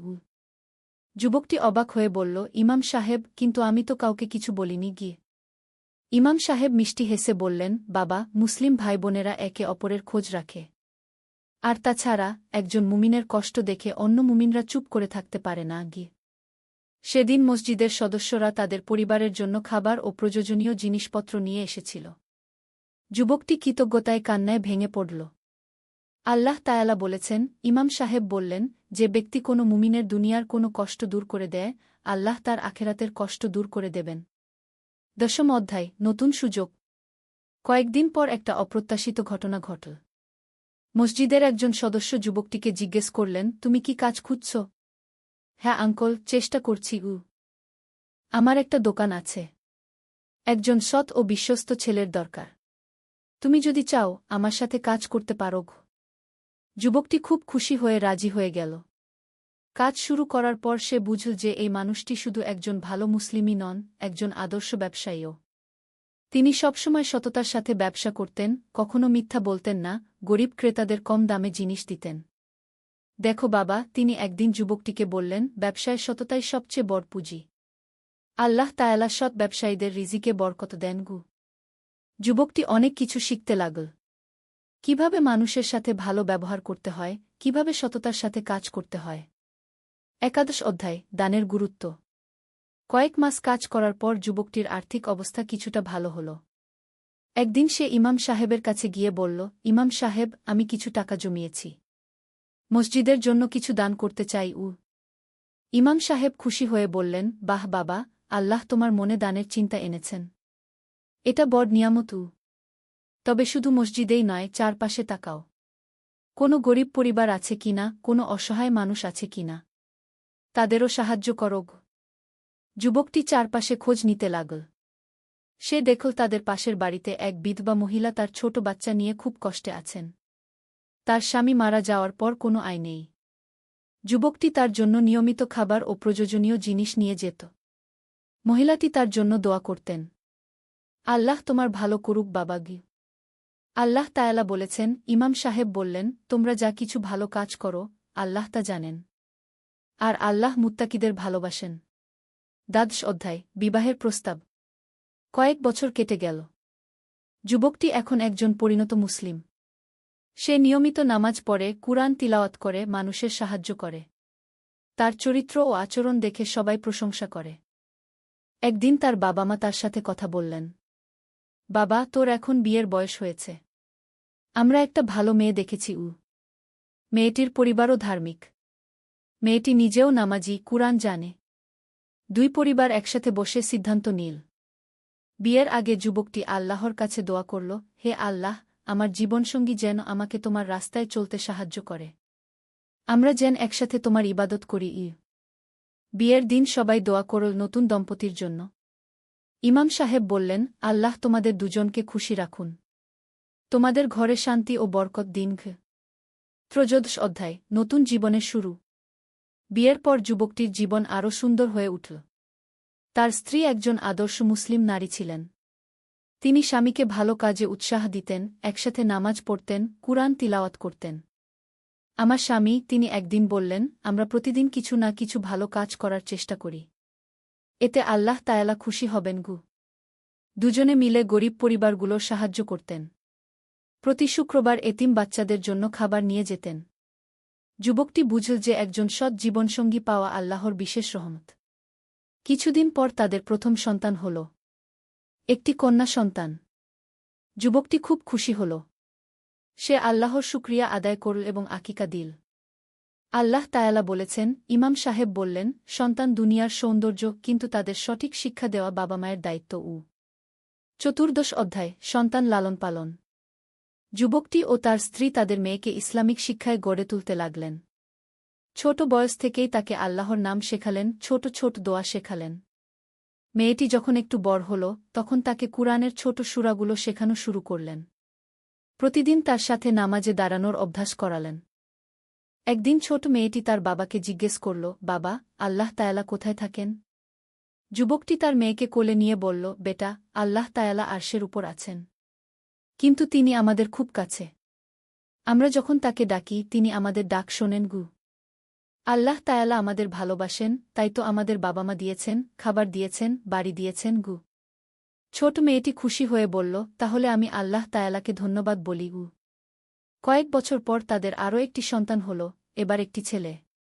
যুবকটি আবার আল্লাহর শুকরিয়া আদায় করল। পঞ্চদশ অধ্যায়, ব্যবসায়িক সাফল্য। আল্লাহ তায়ালা রহমতে যুবকটির ব্যবসা ভালো চলতে লাগল। তার মালিক তাকে অংশীদার বানাতে চাইলেন। তুমি একজন সৎ ও বিশ্বস্ত মানুষ। আমি চাই তুমি আমার সাথে এই ব্যবসার অংশীদার হওই। যুবকটি খুব কৃতজ্ঞ হল। সে জানত যে এটা আল্লাহর রহমত। কিন্তু সাফল্য পেয়েও সে অহংকার করল না, বরং আরও বেশি নম্র হয়ে গেল। তার আয় বাড়ার সাথে সাথে সে দানস্তকাও বাড়াতে লাগল। প্রতি মাসে তার আয়ের একটা অংশ গরিবদের মধ্যে বিতরণ করত। আল্লাহ তায়ালা বলেছেন, ইমাম সাহেব বললেন, তোমরা যা দান করো, তিনি তার বদলা দেন। আর তিনিই সবচেয়ে ভালো রিজিকদাতা। একবার এক গরিব মানুষ তার দোকানে এসে সাহায্য চাইল। তার মেয়ের বিয়ে, কিন্তু টাকা নেই। যুবকটি তাকে যে পরিমাণ টাকা দিল, সেটা তার জন্য যথেষ্ট ছিল। কিছুদিন পর সেই মানুষটি আবার এল। ভাই, আল্লাহ আপনার মঙ্গল করুক। আমার মেয়ের বিয়ে খুব সুন্দর হয়েছে। আমি আপনার জন্য দোয়া করি। ষোড়শ অধ্যায়, সমাজসেবায় অংশগ্রহণ। যুবকটি এখন একজন প্রতিষ্ঠিত মানুষ। কিন্তু সে তার দায়িত্ব ভুলে যায়নি। সে স্থানীয় মসজিদ কমিটির সদস্য হল এবং বিভিন্ন সমাজসেবামূলক কাজে অংশ নিতে লাগল। রমজান মাসে সে ইফতার বিতরণের আয়োজন করত। গরিব পরিবারগুলোর জন্য জাকাত সংগ্রহ করত। শীতকালে কম্বল বিতরণ করত। একবার এলাকায় বন্যা হল। অনেক পরিবার ক্ষতিগ্রস্ত হল। যুবকটি ও তার বন্ধুরা মিলে একটি সাহায্য কমিটি গঠন করলেন। তারা ক্ষতিগ্রস্ত পরিবারগুলোর জন্য খাবার, কাপড়, ওষুধ সংগ্রহ করলেন। এটাই হল ইসলাম, ইমাম সাহেব বললেন। একে অপরের পাশে দাঁড়ানো, বিপদের সময় সাহায্য করা। যুবকটি বুঝল যে আল্লাহ তাকে শুধু নিজের জন্য সম্পদ দেননি, বরং অন্যদের সাহায্য করার জন্য। সপ্তদশ অধ্যায়, হজবের সুযোগ। কয়েক বছর পর যুবকটির আর্থিক অবস্থা এতটা ভালো হল যে সে হজবে যাওয়ার চিন্তা করতে পারল। এটা তার জীবনের সবচেয়ে বড় স্বপ্ন ছিল। তার স্ত্রীও একমত হলেন। আল্লাহ তাআলা আমাদের এই সুযোগ দিয়েছেন। আমাদের হজবে যাওয়া উচিত। হজবের প্রস্তুতি নিতে গিয়ে যুবকটি অনেক কিছু শিখল। হজবের নিয়মকানুন, দোয়া দুরুদ। সবচেয়ে গুরুত্বপূর্ণ বিষয় হল মনের প্রস্তুতি। হজ শুধু শারীরিক একটা যাত্রা নয়, ইমাম সাহেব বললেন, এটা আত্মিক পরিশুদ্ধতার যাত্রা। তুমি আল্লাহর ঘরে যাচ্ছ। তওবা করো, সব গুনাহ থেকে ক্ষমা চাও। হজবে যাওয়ার আগের রাতে যুবকটি সারারাত নামাজ পড়ল, কুরআন তিলাওয়াত করল। সে তার জীবনের সব ভুল ত্রুটির জন্য আল্লাহর কাছে ক্ষমা চাইল। অষ্টাদশ অধ্যায়, পবিত্র সফর। মক্কায় পৌঁছে যুবকটি প্রথমবার কাবা শরীফ দেখল। সেই মুহূর্তের অনুভূতি ভাষায় প্রকাশ করা সম্ভব নয়। তার চোখে পানি এসে গেল। লা ইলাহা ইল্লাল্লাহ, সে মনে মনে বলল। আল্লাহ তাআলা, আমি তোমার ঘরে এসেছি। আমার সব গুনাহ ক্ষমা করে দাও। তাওয়াফ করার সময় সে তার দাদির কথা মনে করল। দাদি, আপনার দোয়া কবুল হয়েছে। আমি আল্লাহর ঘরে এসেছি। সাফা মারওয়া পাহাড়ের মাঝে সাই করার সময় সে হরত হাজেরা এর সংগ্রামের কথা ভাবল। একজন মায়ের সন্তানের জন্য কষ্ট আর আল্লাহর রহমত। আরাফাতের ময়দানে দাঁড়িয়ে সে জীবনের সবচেয়ে গুরুত্বপূর্ণ দোয়া করল। নিজের জন্য, পরিবারের জন্য, সমাজের জন্য, সারা বিশ্বের মুসলমানদের জন্য। হে আল্লাহ, আমাকে সঠিক পথে রাখো। আমার পরিবারকে হেফাজত করো। সব মুসলমানের মঙ্গল করো। 19তম অধ্যায়, হজব পরবর্তী জীবন। হজব থেকে ফিরে যুবকটি আগের চেয়েও বেশি পরহেজগার হয়ে গেল। হজবের অভিজ্ঞতা তার জীবনে গভীর প্রভাব ফেলেছিল। সে এখন আরও বেশি সময় ইবাদতে কাটাত। তাহাজ্জুদের নামাজ নিয়মিত পড়ত। কুরআন তিলাওয়াত আরও বেশি করত। মানুষের সাথে আরও ভালো ব্যবহার করত। তার ব্যবসাতেও আরও বেশি সততা এনেছিল। কখনো কোনো গ্রাহককে ধোঁকা দিত না। গরিব ক্রেতাদের সাহায্য করত। একদিন এক বৃদ্ধ লোক তার দোকানে এল। তার কিছু ওষুধ দরকার, কিন্তু পুরো টাকা নেই। যুবকটি তাকে ওষুধ দিয়ে দিল এবং বলল, যখন পারবেন দিয়ে দেবেন। বৃদ্ধ লোকটি কৃতজ্ঞতায় দোয়া করল, আল্লাহ আপনার ভালো করুক। পরের দিন সেই বৃদ্ধ লোকটির ছেলে এসে পুরো টাকা দিয়ে গেল। আমার বাবা বলেছেন, আপনি একজন সৎ মানুষ। আল্লাহ আপনার ব্যবসায় বরকত দিক। বিংশ অধ্যায়, সন্তানদের শিক্ষা। যুবকটির সন্তানেরা এখন বড় হচ্ছে। মেয়েটি স্কুলে পড়ে, ছেলেটিও ছোট ক্লাসে। দুজনেই ইসলামিক শিক্ষার পাশাপাশি আধুনিক শিক্ষাও নিচ্ছে। যুবকটি তার সন্তানদের শেখাত যে জ্ঞান অর্জন করা প্রতিটি মুসলমানের জন্য ফরজ। কিন্তু জ্ঞানের সাথে সাথে আমল করাও জরুরি। দেখো, সে তার মেয়েকে বলত, তুমি যা পড়াশোনা করছো সেটা আল্লাহর দেওয়া ক্ষমতা। এই জ্ঞান দিয়ে তুমি মানুষের সেবা করবে। তার মেয়ে ডাক্তার হতে চায়। বাবা, আমি মানুষের চিকিৎসা করব। অসুস্থ মানুষদের সুস্থ করব। যুবকটি খুশি হয়ে বলল, খুব ভালো কথা। কিন্তু মনে রেখো, আল্লাহই সবার সুস্থতা দেন। তুমি হবে তার একটা মাধ্যম। তার ছেলেটিও পড়াশোনায় ভালো। সে ইঞ্জিনিয়ার হতে চায়। আমি বড় বড় ব্রিজ বানাব, রাস্তা বানাব। মানুষের কাজে আসবে। 21তম অধ্যায়, কমিউনিটি সেবা। যুবকটি এখন তার এলাকার একজন সম্মানিত ব্যক্তি। মানুষ তার কাছে পরামর্শের জন্য আসে। সে সবসময় ন্যায়ের পক্ষে কথা বলে। একবার দুটো পরিবারের মধ্যে জমি নিয়ে বিরোধ হল। দুই পক্ষই তাকে বিচারক মানতে রাজি হল। যুবকটি দুই পক্ষের কথা শুনল, প্রমাণ দেখল, তারপর ন্যায় বিচার করল। আল্লাহ তায়ালা বলেছেন, সে বলল, তোমরা ন্যায় বিচার করো। এটা তাকওয়ার নিকটবর্তী। তার সিদ্ধান্তে দুই পক্ষই সন্তুষ্ট হল। তারা বুঝল যে সে কোনো পক্ষপাতিত্ব করেনি। স্থানীয় মসজিদে সে নিয়মিত ধর্মীয় আলোচনা করত, বিশেষ করে তরুণদের জন্য। তার নিজের জীবনের অভিজ্ঞতা শেয়ার করত। তোমাদের মতোই আমিও একসময় গুনাহের কাজ করতাম, সে বলত। কিন্তু আল্লাহর রহমত অসীম। তিনি সবাইকে সুযোগ দেন। 22তম অধ্যায়, বার্ধক্যের প্রস্তুতি। বছরগুলো কেটে গেল। যুবকটি এখন আর যুবক নেই, মধ্যবয়স্ক হয়েছে। তার চুলে পাক ধরেছে। কিন্তু তার ঈমান আরও মজবুত হয়েছে। সে এখন আরও বেশি আখেরাতের কথা ভাবে। দুনিয়ার মায়া কমে গেছে।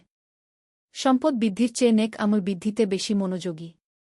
তার স্ত্রীও তার সাথে তাল মিলিয়ে চলেছেন। দুজনে মিলে আরও বেশি দানসদকা করেন, নফল নামাজ পড়েন, কুরআন তিলাওয়াত করেন। তাদের সন্তানেরা এখন প্রাপ্তবয়স্ক। মেয়ে ডাক্তার হয়েছে, ছেলে ইঞ্জিনিয়ার। দুজনেই ভালো মুসলমান হিসেবে গড়ে উঠেছে। একদিন তার মেয়ে বলল, বাবা, আমি গরিব রোগীদের ফ্রি চিকিৎসা দেওয়ার একটা প্রোগ্রাম শুরু করতে চাই। যুবকটি খুশি হয়ে বলল, আল্লাহ তোমার ভালো করুক। এটা খুব ভালো কাজ। 23তম অধ্যায়, অভিজ্ঞতা শেয়ার করা। এখন তার কাছে অনেক তরুণ আসে জীবনের পরামর্শের জন্য। সে তার নিজের অভিজ্ঞতা তাদের সাথে শেয়ার করে। দেখো, সে বলে, আমি তোমাদের বয়সে অনেক ভুল করেছি। কিন্তু আল্লাহ তায়ালা ক্ষমা করেছেন। তোমরা আমার ভুল থেকে শিক্ষা নিয়ে সঠিক পথে চলো। একদিন এক তরুণ তার কাছে এল। আঙ্কল, আমি অনেক গুনাহ করেছি। এখন তওবা করতে চাই। কিন্তু লজ্জা লাগে। যুবকটি তাকে বলল, বাবা, লজ্জার কিছু নেই। আল্লাহ তায়ালা খুশি হন যখন তার বান্দা তওবা করে। তিনি বলেছেন, আমার বান্দা যদি জানত আমি কত খুশি হই তার তওবায়, তাহলে সে আরও বেশি তওবা করত। এই তরুণটিও পরে একজন ভালো মুসলমান হয়ে উঠল। তার জীবনও পরিবর্তন হয়ে গেল। 24তম অধ্যায়, নাতিনাতনীদের সাথে। কয়েক বছর পর তার সন্তানেরা বিয়ে করল। তার নাতিনাতনী হল। সেই ছোট বাচ্চাগুলোর সাথে সময় কাটানোর মধ্যে সে অপার শান্তি পেত। তার এক নাতনী তাকে জিজ্ঞেস করল, নানা, আপনি কি ছোটবেলা ভালো ছিলেন? সে হেসে বলল, না বেটা, আমি ছোটবেলায় অনেক দুষ্টামি করতাম। কিন্তু আল্লাহ তায়ালা আমাকে সঠিক পথ দেখিয়েছেন। তাহলে আমিও যদি দুষ্টামি করি, আল্লাহ তায়ালা আমাকে মাফ করবেন? অবশ্যই বেটা। কিন্তু তুমি চেষ্টা করো ভালো থাকার। আর যদি কোনো ভুল হয়ে যায়, তাহলে আল্লাহর কাছে ক্ষমা চেয়ে নিওই। তার নাতিনাতনীরাও তার মতো ভালো মানুষ হয়ে বেড়ে উঠতে লাগল। 25তম অধ্যায়, জীবনের শেষ পর্ব। এখন সে বৃদ্ধ হয়ে গেছে। চুল পুরোপুরি সাদা হয়ে গেছে। হাঁটতে কষ্ট হয়। কিন্তু তার নমান এখনও মজবুত। প্রতিদিন তাহাজ্জুদের নামাজ পড়ে। যদিও দাঁড়িয়ে থাকতে কষ্ট হয়, তবুও চেষ্টা করে। কুরআন তিলাওয়াত করে।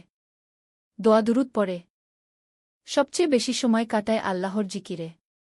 লা ইলাহা ইল্লাল্লাহ, সুবহানাল্লাহি ওয়াল হামদুলিল্লাহি ওয়ালা ইলাহা ইল্লাল্লাহু ওয়াল্লাহু আকবার। একদিন সে অসুস্থ হয়ে পড়ল। ডাক্তার বলল, বয়স হয়েছে। শরীর দুর্বল হয়ে গেছে। কিন্তু সে ভয় পেল না। সে জানত যে মৃত্যু সত্য।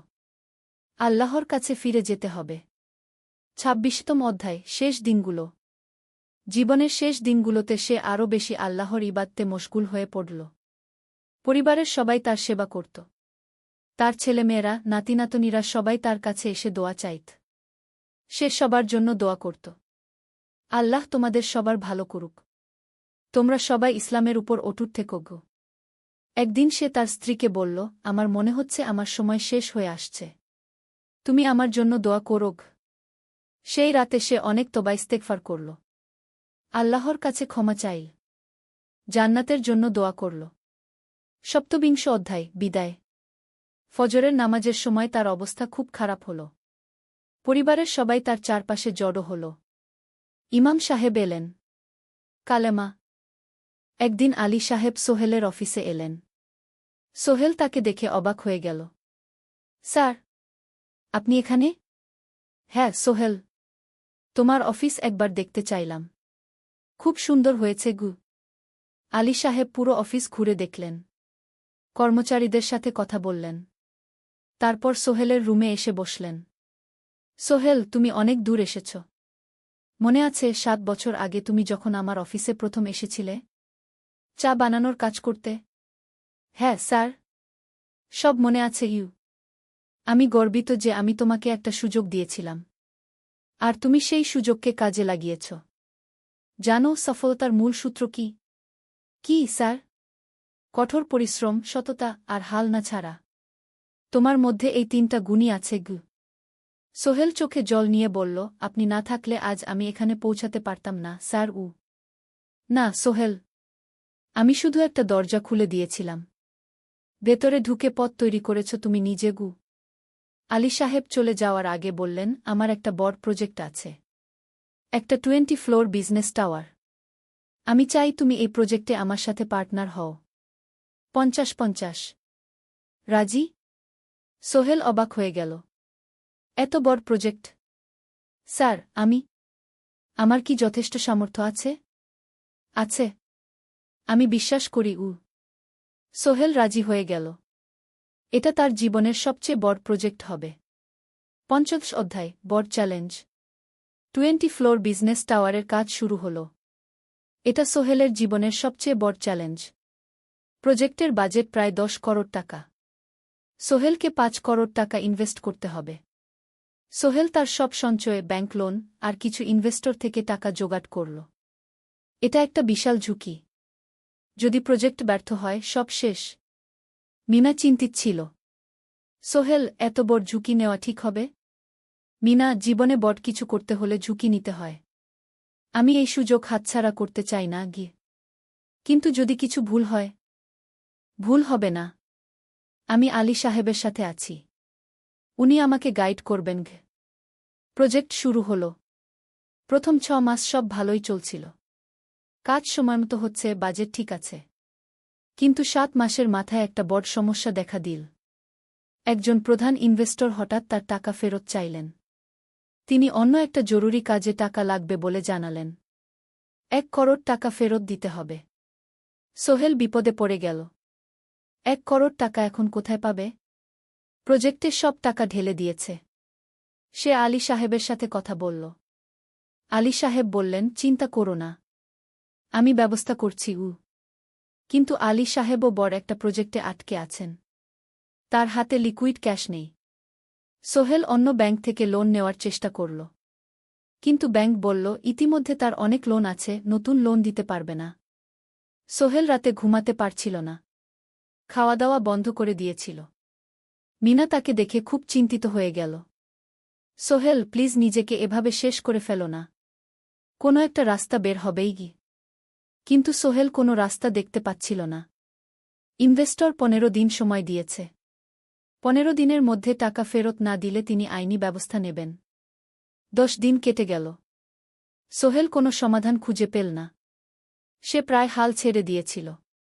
১১ দিনের দিন একটা অপ্রত্যাশিত ঘটনা ঘটল। জাহিদ ভাই, সোহেলের পুরনো সহকর্মী, তার অফিসে এলেন। জাহিদ ভাই এখন একটা রিয়েল এস্টেট কোম্পানিতে সিনিয়র ম্যানেজার। সোহেল, আমি তোমার সমস্যার কথা শুনেছি গু। হ্যাঁ ভাই, আমি বিপদে পড়েছি গু। আমি তোমাকে সাহায্য করতে চাই। আমার কিছু সঞ্চয় আছে, ৫ লাখ টাকা। তুমি নাও। সোহেল চোখে জল নিয়ে বলল, ভাই আমি কিছু বলার দরকার নেই। তুমি আমাকে অনেক কিছু শিখিয়েছ। তোমার কাছ থেকে পরিশ্রম আর সততা শিখেছি। এখন আমার পালা তোমাকে সাহায্য করার। জাহিদ ভাই চলে যাওয়ার পর আরও দুজন এলো। একজন সোহেলের পুরনো ক্লায়েন্ট, আরেকজন তার কর্মচারী। দুজন মিলে আরও ৮ লাখ টাকা দিল। করিম মামা ২০ লাখ টাকা ব্যবস্থা করলেন। তার কিছু বন্ধুদের কাছ থেকে ধার করে। মিনা তার সব গয়না বিক্রি করে ১০ লাখ টাকা দিল। সবাই মিলে প্রায় ৪৫ লাখ টাকা জোগাড় হল। বাকি ৬৫ লাখ টাকা সোহেল তার অফিসের সব অ্যাসেট বিক্রি করে আর একটা প্রাইভেট ফিন্যান্স কোম্পানি থেকে উচ্চ সুদে লোন নিয়ে ব্যবস্থা করল। ঠিক ১৪ দিনের দিন সোহেল ইনভেস্টরকে ১ করোড় টাকা ফেরত দিল। ইনভেস্টর টাকা নিয়ে চলে গেলেন। সোহেল তার অফিসে ফিরে এসে চেয়ারে বসে কাঁদল। এত চাপ, এত টেনশন, সব যেন একসাথে বের হয়ে এল। মিনা এসে তাকে জড়িয়ে ধরল। আমরা পেরেছি সোহেল, আমরা পেরেছি গু। ১৬ অধ্যায়, পুনরুদ্ধার। এই ঘটনার পর সোহেল আরও সাবধান হয়ে গেল। সে বুঝল ব্যবসায় শুধু সাহস নয়, বুদ্ধিও লাগে। ঝুঁকি নিতে হয়, কিন্তু হিসাব করে। প্রজেক্ট চলতে থাকল। এবার সোহেল আরও সতর্কতার সাথে সবকিছু পরিচালনা করল। প্রতিটা খরচ হিসাব করল, প্রতিটা সিদ্ধান্ত ভেবেচিন্তে নিল। আরও 1 বছর পর 20 ফ্লোর বিজনেস টাওয়ার সম্পন্ন হল। চমৎকার বিল্ডিং, শহরের অন্যতম সুন্দর ভবন। বিল্ডিংয়ের উদ্বোধন অনুষ্ঠানে শহরের মেয়র এলেন। অনেক ব্যবসায়ী, সাংবাদিক এল। সোহেলের নাম পত্রিকায় ছাপা হল। স্বপ্নের শহরে এক তরুণ উদ্যোক্তার সফলতার গল্প। প্রজেক্ট থেকে সোহেলের লাভ হল প্রায় 2 করোড় টাকা। এই টাকা দিয়ে সে সব ঋণ শোধ করল। জাহিদ ভাইয়ের টাকা ফেরত দিল। করিম মামার ঋণ শোধ করল। যারা সাহায্য করেছিল সবাইকে টাকা ফেরত দিল। মিনার জন্য নতুন গয়না কিন, আরও সুন্দর। তার মাকে গ্রামে একটা নতুন পাকা বাড়ি বানিয়ে দিল। মা কাঁদতে কাঁদতে বললেন, তোর বাবা বেঁচে থাকলে কত খুশি হতো। তুই আমার সব স্বপ্ন পূরণ করেছিস। সোহেল নিজেদের জন্য একটা ফ্ল্যাট কিন, 4 রুমের ফ্ল্যাট, সমুদ্রের কাছে। এখন আর ভাড়া বাড়িতে থাকতে হয় না। 7ম অধ্যায়, প্রতিদান। সোহেল এখন একজন প্রতিষ্ঠিত উদ্যোক্তা। কিন্তু সে তার শেখ ভোলেনি। যে গ্রাম থেকে সে এসেছে, যারা তাকে সাহায্য করেছে, কাউকেই ভোলেনি। সে তার গ্রামে একটা স্কুল বানিয়ে দিল। সোহেল ফাউন্ডেশন স্কুল, গরিব ছেলেমেয়েরা ফ্রিতে পড়তে পারবে। ভালো শিক্ষক নিযোগ দিল। ভালো পড়াশোনার ব্যবস্থা করল। শহরে একটা ফ্রি মেডিকেল ক্লিনিক খুলল। গরিব মানুষরা ফ্রিতে চিকিৎসা পাবে। প্রতি বছর 10 জন মেধাবী কিন্তু গরিব ছাত্রছাত্রীকে স্কলারশিপ দেওয়া শুরু করল। তারা বিনামূল্যে পড়াশোনা করতে পারবে। একদিন একটা টিভি চ্যানেল সোহেলের ইন্টারভিউ নিতে এল। আপনার সফলতার গোপন সূত্র কি? সোহেল একটু ভেবে বলল, কঠোর পরিশ্রম, সততা আর হাল না ছাড়া। এই 3টা জিনিস যদি কারো মধ্যে থাকে, সে যে কোনো কিছু অর্জন করতে পারে। আর সবচেয়ে বড় কথা, যারা আমাকে সাহায্য করেছে তাদের ছাড়া আমি কিছুই না। একা কেউ সফল হতে পারে না। আপনার পরবর্তী স্বপ্ন কি? আমি চাই আরও মানুষকে সাহায্য করতে। আমার মতো যারা গ্রাম থেকে শহরে আসে, তাদের জন্য একটা ট্রেনিং সেন্টার খুলব। তারা সেখানে বিভিন্ন স্কিল শিখতে পারবে, চাকরি পাবে, নিজের পায়ে দাঁড়াতে পারবে। 8ম অধ্যায়, নতুন প্রজন্ম। আরও 5 বছর কেটে গেল। সোহেল এখন 45 বছরের। তার মেয়ে সারা এখন 9 বছরের। স্কুলে ক্লাস 4-এ পড়ে। খুব মেধাবী মেয়ে। একদিন সারা বাবাকে জিজ্ঞেস করল, বাবা, তুমি কিভাবে এত বড় হলে? আমার বন্ধুরা বলে তুমি একজন সফল মানুষ গো। সোহেল তাকে কোলে নিয়ে বসল। বাবা, তুমি জানো, তোমার দাদু ছিলেন একজন স্কুল শিক্ষক। খুব সৎ মানুষ। কিন্তু আমরা গরিব ছিলাম। আমি রিকশা চালাতাম। রিকশা? সত্যি? হ্যাঁ। তারপর আমি এই শহরে এলাম। অনেক কষ্ট করেছি, কিন্তু হাল ছাড়িনি। মানুষ আমাকে সাহায্য করেছে, আর আমি কঠোর পরিশ্রম করেছি। বাবা, আমিও কি তোমার মতো হতে পারব? অবশ্যই পারবে বাবা। তবে মনে রেখো, সফলতা মানে শুধু টাকা পয়সা না। সফলতা মানে ভালো মানুষ হওয়া, অন্যদের সাহায্য করা, সৎ থাকা। সারা মাথা নাড়ল।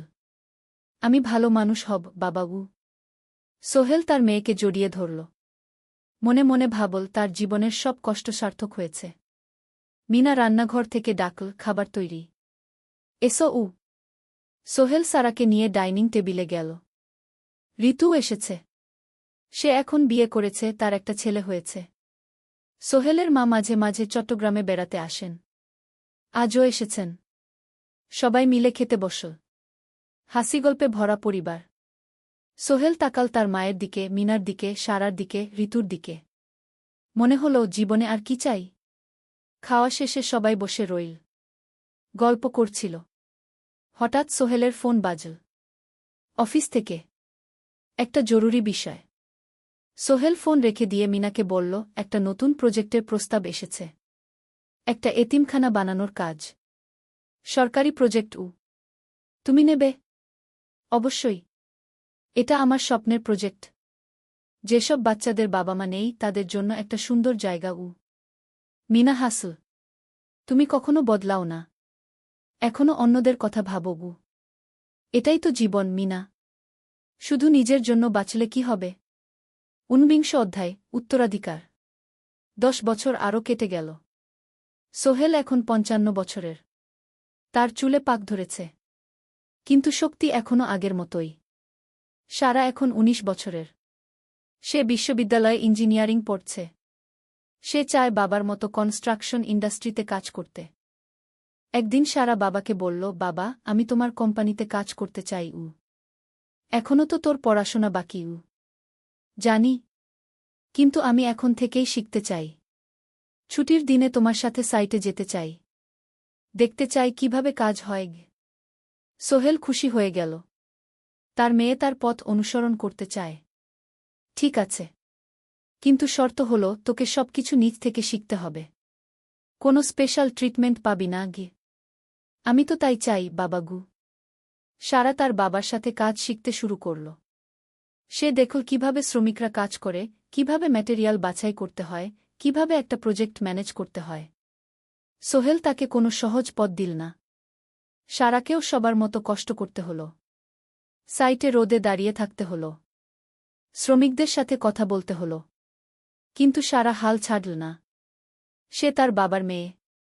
পরিশ্রম করতে জানে। 3 বছর পর সারা গ্রাজুয়েট হল। সে সোহেলের কোম্পানিতে জুনিয়র প্রজেক্ট ম্যানেজার হিসেবে যোগ দিল। সোহেল ধীরে ধীরে সারাকে বড় দায়িত্ব দিতে শুরু করল। সারা তার বাবার মতোই সৎ, পরিশ্রমী। 20 অধ্যায়, সমাপ্তি নয়, নতুন শুরু। আরও 5 বছর পর। সোহেল এখন 60 বছরের। সে সিদ্ধান্ত নিল, এবার অবসর নেওয়ার সময় এসেছে। কোম্পানির দায়িত্ব সারাকে দেবে। একটা অনুষ্ঠান করা হল। সোহেল আনুষ্ঠানিকভাবে কোম্পানির চেয়ারম্যান পদ থেকে অবসর নিল। সারা হল নতুন ম্যানেজিং ডিরেক্টর। সোহেল তার বক্তব্যে বলল, আমি যখন এই শহরে এসেছিলাম আমার পকেটে ছিল মাত্র 5,000 টাকা। একটা ছোট্ট ব্যাগ। আর অনেক স্বপ্ন। আজ 40 বছর পর আমি পেছনে ফিরে তাকাই, দেখি একটা দীর্ঘ পথ। সেই পথে অনেক কষ্ট ছিল, অনেক বাধা ছিল। কিন্তু ছিল অনেক ভালোবাসাও। অনেক মানুষের সাহায্যও। আমি বিশ্বাস করি সফলতা একা আসে না। এটা আসে অনেক মানুষের সমর্থন, ভালোবাসা আর বিশ্বাস নিয়ে। আমি যা কিছু অর্জন করেছি তা আমার একার না। এটা আমার পরিবারের, আমার কর্মচারীদের, আমার বন্ধুদের, সবার। আজ আমি আমার মেয়ে সারার হাতে এই দায়িত্ব তুলে দিচ্ছি। আমি জানি সে আমার চেয়ে ভালো করবে। কারণ সে শিখেছে আমার ভুল থেকে, আমার অভিজ্ঞতা থেকে। অনুষ্ঠান শেষ হল। সবাই চলে গেল। সোহেল আর মিনা অফিসে একা দাঁড়িয়ে রইল। মিনা, মনে আছে আমরা প্রথম কখন দেখা হয়েছিলাম? হ্যাঁ, তোমার সেই ছোট্ট মুদি দোকানে। তুমি বিস্কুট কিনতে এসেছিলে।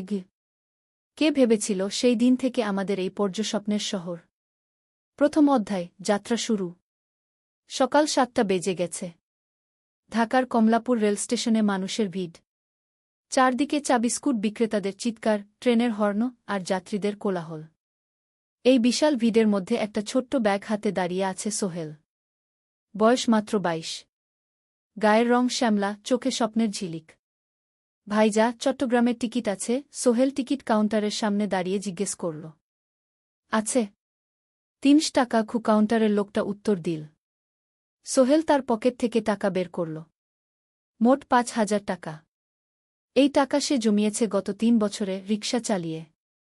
তার স্বপ্ন ছিল চট্টগ্রাম গিয়ে একটা ভালো চাকরি পাওয়া। গ্রামে আর থাকতে চায় না সে।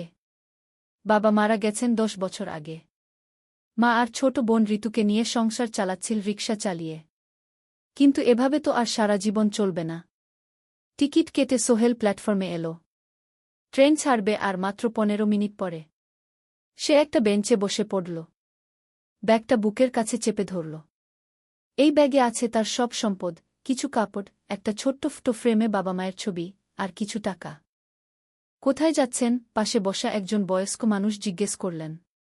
চট্টগ্রাম কাকা। চাকরি খুঁজতে যাচ্ছি। কে? সোহেল বিনয়ের সাথে উত্তর দিল। ভালো। তবে শহরে সাবধানে থাকবেন। শহর মানে অনেক সুযোগ, কিন্তু অনেক ফাঁদও আছে। বয়স্ক লোকটা বললেন। সোহেল মাথা নাড়ল। সে জানে শহরের জীবন সহজ না।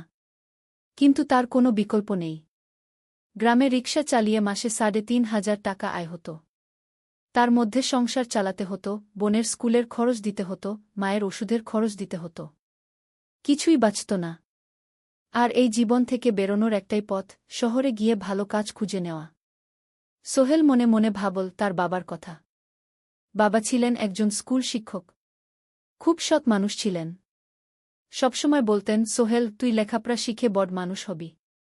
আমাদের পরিবারে আর কেউ বড় চাকরি করেনি। তুই করবি। কিন্তু বাবা যখন মারা গেলেন তখন সোহেল মাত্র এসএসসি পরীক্ষা দিয়েছে। ফলাফল ভালো হয়েছিল, জিপিএ অর্ধচতু।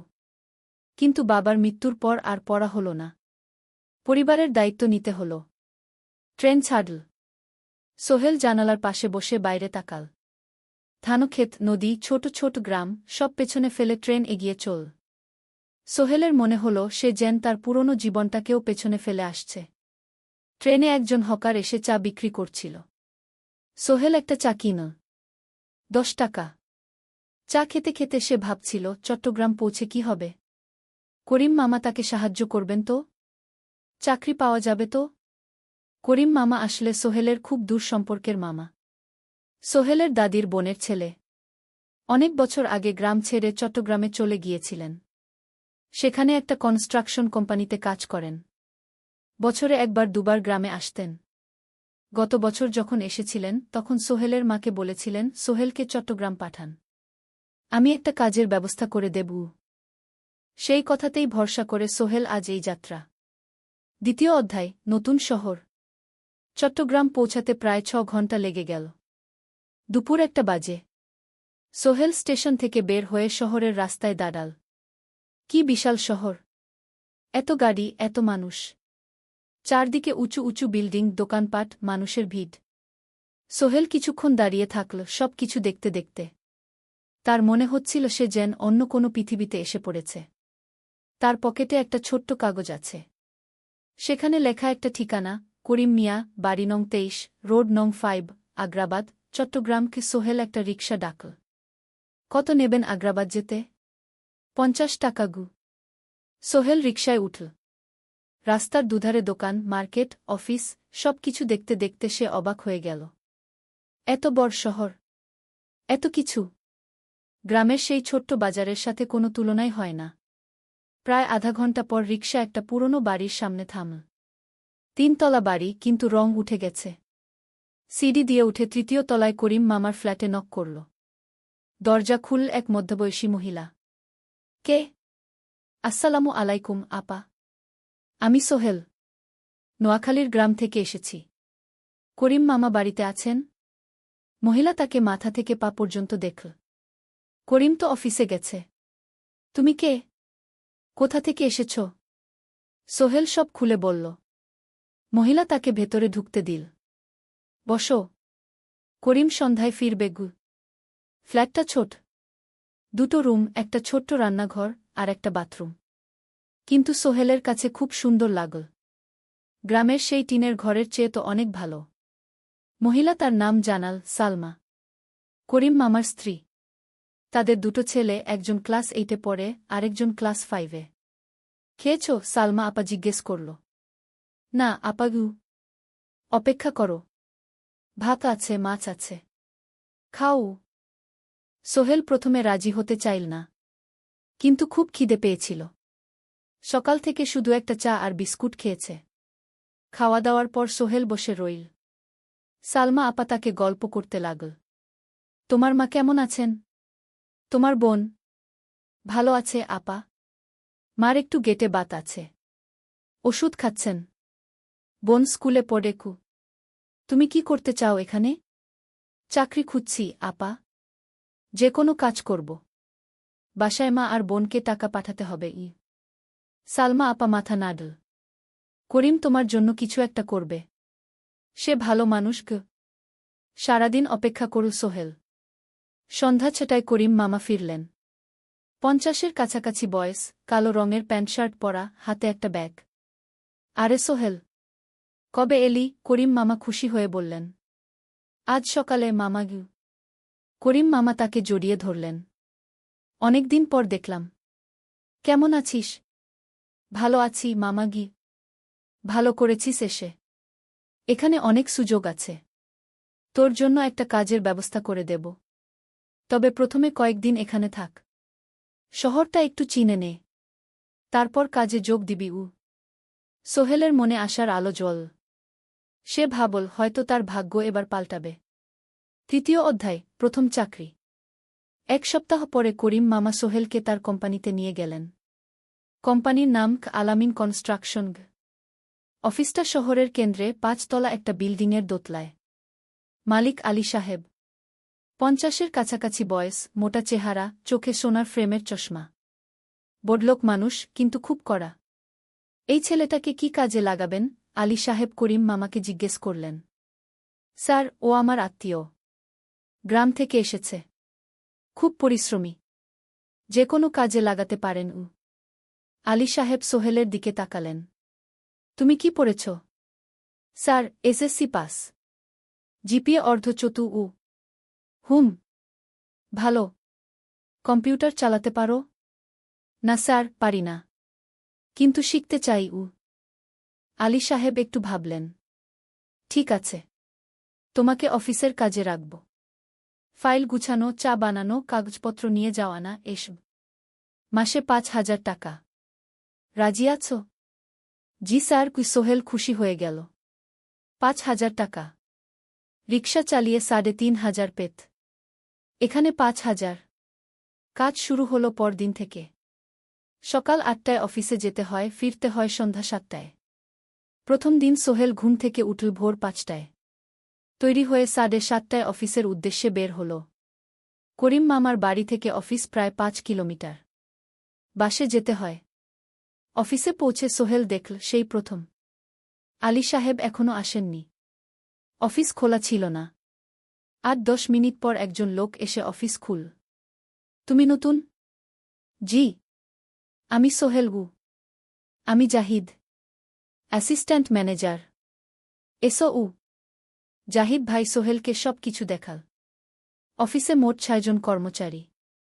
২ জন ইঞ্জিনিয়ার, একজন অ্যাকাউন্ট্যান্ট, একজন অ্যাসিস্ট্যান্ট ম্যানেজার, জাহিদ ভাই, একজন রিসেপশনিস্ট, আর এখন সোহেল। সোহেলের কাজ শুরু হলো চা বানানো দিয়ে। তারপর অফিস পরিষ্কার করা, ফাইল গুছানো, কাগজপত্র এক জায়গা থেকে আরেক জায়গায় নিয়ে যাওয়া। কাজ কঠিন না, কিন্তু সারাদিন দৌড়ঝাঁপ করতে হয়। দুপুরে খাবারের জন্য আধা ঘণ্টা বিরতি। সোহেল একটা ছোট হোটেলে গিয়ে ভাতডাল তরকারি খেল। ৫০ টাকা। সন্ধ্যায় অফিস বন্ধ হল। সোহেল ক্লান্ত হয়ে বাসায় ফিরল। কেমন লাগল প্রথম দিন? করিম মামা জিজ্ঞেস করলেন। ভালো মামা।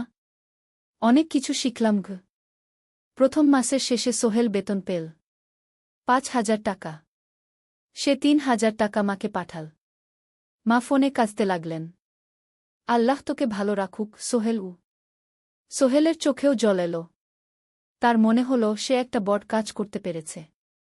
চতুর্থ অধ্যায়, শহরের জীবন। ৩ মাস কেটে গেল। সোহেল এখন শহরের সাথে মিশে গেছে।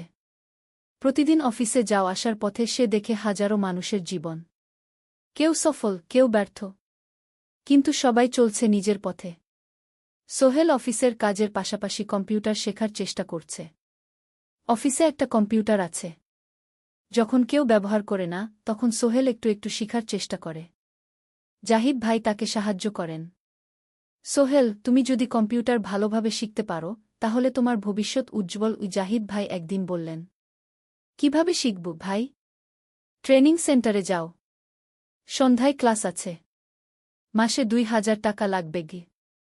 সোহেল ভাবল। ২,০০০ টাকা অনেক। কিন্তু এটা বিনিয়োগ। ভবিষ্যতের জন্য। সে একটা ট্রেনিং সেন্টারে ভর্তি হল। সপ্তাহে ৩ দিন, সন্ধ্যা ৭:৩০ থেকে রাত ৯টা পর্যন্ত ক্লাস। কম্পিউটারের basic, Word, Excel, PowerPoint, internet ব্যবহার। একদিন অফিস থেকে ফেরার সময় সোহেল একটা দোকানে চা খেতে গেল। দোকানের পাশেই একটা ছোট্ট মুদি দোকান। সেখানে একটা মেয়ে বসে আছে। বয়স হবে ২০-এর কাছাকাছি। সাদাসিধে চেহারা, সাদা শাড়ি পরা, কিন্তু চোখে এক ধরনের দৃঢ়তা। ভাইজা, ১ প্যাকেট বিস্কুট দেন কি? সোহেল বলল। মেয়েটা বিস্কুট দিল। ২০ টাকা। সোহেল টাকা দিয়ে যাচ্ছিল, হঠাৎ মেয়েটা বলল, আপনি নতুন এসেছেন এই এলাকায়, তাই না? হ্যাঁ, 3 মাস হল। কিভাবে বুঝলেন? আপনার চেহারা দেখেই বোঝা যায়। এখনও গ্রামের ছোঁয়া আছে। আর আপনি প্রতিদিন এই পথ দিয়ে যান। দেখেছি কি মেয়েটা হাসল। সোহেলও হেসে ফেল। আপনি খুব পর্যবেক্ষক মনে হচ্ছে গি। জীবনে অনেক কিছু দেখেছি। তাই মানুষকে চিনতে শিখেছি গি। আপনার নাম? মিনা। এই দোকান আমার বাবার। উনি অসুস্থ, তাই আমি দেখছি গু। সেদিন থেকে সোহেল প্রায়ই সেই দোকানে যেতে শুরু করল। মিনার সাথে গল্প করত। ধীরে ধীরে তাদের মধ্যে একটা বন্ধুত্ব তৈরি হল। মিনাও তার জীবনের গল্প বলল। মিনার মা মারা গেছেন যখন সে মাত্র 7 বছরের। বাবা আব্দুল হামিদ একা হাতে মিনাকে বড় করেছেন। মুদি দোকান দিয়ে সংসার চালান। মিনা কলেজে পড়ে, অনার্স 2nd ইয়ার। সকালে কলেজে যায়, দুপুরে ফিরে এসে দোকান সামলায়। বাবার হার্টের সমস্যা আছে, তাই ভারী কাজ করতে পারেন না। তোমার স্বপ্ন কি? একদিন সোহেল জিজ্ঞেস করল। গ্র্যাজুয়েশন শেষ করে একটা ভালো চাকরি করব। তারপর বাবাকে ভালো চিকিৎসা করাব। তুমি? আমিও চাকরি করে পরিবারকে ভালোভাবে দেখভাল করতে চাই। মা আর বোনকে নিয়ে শহরে আনব একদিন গু। দুজনেই নিজেদের স্বপ্নের কথা বলতে গিয়ে বুঝল তাদের স্বপ্ন অনেকটা একই রকম। 5ম অধ্যায়, বিপদ। 6 মাস কেটে গেল। সোহেল এখন আলী সাহেবের খুব প্রিয় কর্মচারী। সে শুধু চাবিস্কুট দেওয়ার কাজই করে না, এখন কম্পিউটারেও কিছু কাজ শিখেছে। ছোটখাটো টাইপিং, ডেটা এন্ট্রি এসব করতে পারে। আলী সাহেব খুশি হয়ে তার বেতন বাড়িয়ে 8,000 টাকা করে দিয়েছেন। একদিন রাতে সোহেল অফিস থেকে ফিরছিল। সেদিন একটু দেরি হয়ে গেছে। রাত প্রায় 9টা। সাধারণত সোহেল সন্ধ্যা 7:30টায় ফিরে। কিন্তু সেদিন অফিসে একটা জরুরি কাজ ছিল। বাস থেকে নেমে সোহেল বাড়ির দিকে হাঁটছিল। হঠাৎ একটা অন্ধকার গলিতে 3জন লোক তাকে ঘিরে ধরল। তাদের চেহারা দেখেই বোঝা যাচ্ছিল ভালো উদ্দেশ্য নিয়ে আসেনি। টাকা দে তাড়াতাড়ি, একজন বলল। তার হাতে একটা ছুরি। সোহেল ভয় পেয়ে গেল। ভাই, আমার কাছে খুব কম টাকা আছে গি। যা আছে দে। তাড়াতাড়ি করো। সোহেল কাঁপতে কাঁপতে তার পকেট থেকে 5 টাকা বের করে দিল। এই টাকা দিয়ে সে বাজার করবে ভেবেছিল। কিন্তু ছিনতাইকারীরা সন্তুষ্ট হল না। শুধু 5 টাকা? তোর ব্যাগে কি আছে? তারা সোহেলের ব্যাগ কেড়ে নিল। ব্যাগে ছিল তার মোবাইল, কম্পিউটার ট্রেনিং সেন্টারের সার্টিফিকেট আর কিছু গুরুত্বপূর্ণ কাগজপত্র। না ভাই, ব্যাগটা ফেরত দেন। ওতে আমার জরুরি জিনিস আছে। মোবাইল নিয়ে নেন, কিন্তু ব্যাগটা দেন গু। কিন্তু ওরা শুনল না। একজন সোহেলকে জোরে ধাক্কা দিল। সোহেল পড়ে গেল। মাথা রাস্তার কংক্রিটে ধাক্কা লেগে গেল। রক্ত বের হল। 3জন দৌড়ে পালিয়ে গেল। কিছুক্ষণ সোহেল অজ্ঞান হয়ে পড়ে রইল। তারপর ধীরে ধীরে জ্ঞান ফিরল। মাথায় প্রচণ্ড ব্যথা। সে উঠে দাঁড়ানোর চেষ্টা করল, কিন্তু মাথা ঘুরছিল। কোনোমতে একটা দেয়াল ধরে দাঁড়াল। একজন পথচারী তাকে দেখে থামল। কি হয়েছে ভাই? ছিনতাই হয়েছে গি। এসো, আমি তোমাকে হাসপাতালে নিয়ে যাই। কিন্তু সোহেল রাজি হল না। না, ঠিক আছি। বাড়ি যেতে পারব। সে কোনোমতে করিম মামার বাড়িতে পৌঁছাল। দরজা খুলেই সালমা আপা চিৎকার করে উঠলেন। ও আল্লাহ! কি হয়েছে? করিম মামা দৌড়ে এলেন। সোহেলকে ভেতরে নিয়ে গেলেন। তার মাথায় জল ঢেলে রক্ত পরিষ্কার করলেন। ক্ষতটা বেশ গভীর। হাসপাতালে যেতে হবে কি? করিম মামা বললেন। তারা একটা অটোরিকশা নিয়ে নিকটস্থ হাসপাতালে গেলেন। ডাক্তার সোহেলের মাথায় 3টা সেলাই দিলেন। বলল, 1 সপ্তাহ বিশ্রাম নিতে হবে। কোনো ভারী কাজ করা যাবে না।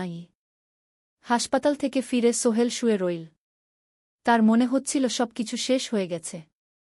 মোবাইল চলে গেছে, গুরুত্বপূর্ণ কাগজপত্র চলে গেছে। এখন 1 সপ্তাহ অফিস করতে পারবে না। পরদিন সকালে করিম মামা আলী সাহেবকে ফোন করে সব জানালেন। আলী সাহেব বললেন, ঠিক আছে। সোহেল ভালো হয়ে এলে আসবে। চিন্তার কিছু নেই গি। মিনা যখন এই খবর শুনল, সে সন্ধ্যায় সোহেলকে দেখতে এল করিম মামার বাড়িতে। সাথে এনেছিল কিছু ফল। কি হয়েছিল? মিনা চিন্তিত গলায় জিজ্ঞেস করল। সোহেল সব বলল। মিনা রেগে গেল। এই শহরে এখন অনেক অপরাধ বেড়ে গেছে। পুলিশ কিছু করে না। তুমি পুলিশে রিপোর্ট করেছ? না। লাভ নেই। তবুও করা উচিত। তোমার মোবাইলটা হয়তো খুঁজে পাওয়া যাবে কি। করিম মামা সোহেলকে নিয়ে পুলিশ স্টেশনে গেলেন। জেনারেল ডায়েরি করলেন। কিন্তু পুলিশ খুব একটা আশা দিল না। দেখি কিছু করা যায় কিনা গু। সোহেল বুঝল মোবাইল আর ফিরবে না। সেই এক সপ্তাহ সোহেলের জীবনের সবচেয়ে কঠিন সময় ছিল। সে শুধু শারীরিকভাবেই ক্ষতিগ্রস্ত হয়নি, মানসিকভাবেও ভেঙে পড়েছিল। প্রতিরাতে দুঃস্বপ্ন দেখত। সেই ৩ জন ছিনতাইকারীর মুখ ভুলতে পারছিল না। মিনা প্রায় প্রতিদিন আসত। তাকে সাহস দিত। তুমি হাল ছেড়ো না সোহেল। জীবনে এরকম খারাপ সময় আসে। কিন্তু এটা কাটিয়ে ওঠাই হলো আসল বীরত্ব। সোহেলের মা গ্রাম থেকে ফোন করতেন। করিম মামার মোবাইল থেকে। তুই ভালো আছিস তো? সোহেল মাকে সব সত্যি বলেনি। শুধু বলেছে, হ্যাঁ মা, ভালো আছি। একটু জ্বর হয়েছিল। এখন ভালো। ১ সপ্তাহ পর সোহেল আবার অফিসে গেল। আলী সাহেব তাকে দেখে খুশি হলেন।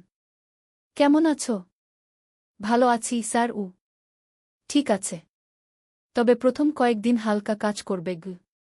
সোহেল আবার কাজে মন দিল। কিন্তু একটা জিনিস তাকে খুব কষ্ট দিচ্ছিল, তার মোবাইল নেই। মায়ের সাথে কথা বলতে পারছে না নিয়মিত। করিম মামার মোবাইল চাইতে সংকোচ লাগে। একদিন জাহিদ ভাই তাকে ডাকলেন। সোহেল, আমার একটা পুরনো মোবাইল আছে। তুমি ব্যবহার করো? না ভাই, আমি নাও। আমার কাজে লাগছে না। তুমি রাখো গু। সোহেল কৃতজ্ঞতায় প্রায় কেঁদে ফেল। ধন্যবাদ ভাই। মোবাইল পেয়ে সোহেল প্রথমেই মাকে ফোন করল। মা খুব খুশি হলেন। এতদিন ফোন করিসনি কেন? মা, মোবাইলটা নষ্ট হয়ে গিয়েছিল। নতুন নিয়েছি। মায়ের গলায় স্বস্তি ফুটে উঠল। ৬ষ্ঠ অধ্যায়, নতুন সুযোগ। আরও ৩ মাস কেটে গেল। সোহেল পুরোপুরি সুস্থ হয়ে গেছে। তার জীবন আবার স্বাভাবিক হয়ে এসেছে। সে এখন কম্পিউটার ট্রেনিং শেষ করেছে। সার্টিফিকেট পেয়েছে। কিন্তু একটা ঘটনা তার জীবনে বড় পরিবর্তন নিয়ে এলো। একদিন সকালে আলী সাহেব তাকে ডাকলেন। সোহেল, বসো। সোহেল বসল। মনে একটু ভয় লাগছিল। আলী সাহেব কি তাকে বকবেন? সোহেল, তুমি তো এখন কম্পিউটার চালাতে পারো? জি স্যার, একটু একটু শিখেছি। ভালো। আমি তোমার কাজ দেখছি। তুমি খুব পরিশ্রমী আর সৎ। আমাদের কোম্পানিতে এরকম মানুষের দরকার গু। সোহেল কিছু বুঝতে পারছিল না। আমি তোমাকে একটা সুযোগ দিতে চাই। আমাদের কোম্পানি একটা ট্রেনিং প্রোগ্রাম চালু করছে নতুন কর্মচারীদের জন্য। ৬ মাসের কোর্স। কম্পিউটার অ্যাকাউন্টিং, ভবন নির্মাণের হিসাব নিকাশ, প্রজেক্ট ম্যানেজমেন্ট সব শিখবে। কোম্পানি সব খরচ দেবে। ট্রেনিংয়ের সময় তোমার বেতনও চলবে। রাজি আছো? সোহেল বিশ্বাস করতে পারছিল না। স্যার, সত্যি? আমাকে এত বড় সুযোগ দিচ্ছেন? হ্যাঁ। তুমি ভালো ছেলে, পরিশ্রমী। আমি তোমাকে এগিয়ে দিতে চাই। ভবিষ্যতে তুমি এই কোম্পানির একজন গুরুত্বপূর্ণ কর্মচারী হবে। সোহেল কৃতজ্ঞতায় প্রায় কেঁদে ফেল। ধন্যবাদ স্যার। আমি কঠোর পরিশ্রম করব। আমি জানি। সেদিন সন্ধ্যায় সোহেল মিনার দোকানে গেল। মিনাকে খবরটা দিল। মিনা খুব খুশি হল। তার চোখে জল এসে গেল। তুমি পারবে সোহেল। আমি জানি। সোহেল তার মা আর বোনকেও ফোন করে খবরটা দিল। মা কাঁদতে লাগলেন। তোর বাবা বেঁচে থাকলে কত খুশি হতো। ট্রেনিং শুরু হলো পরের মাস থেকে। প্রতিদিন সকালে ৩ ঘন্টা ক্লাস, তারপর বাকি সময় অফিসের কাজ।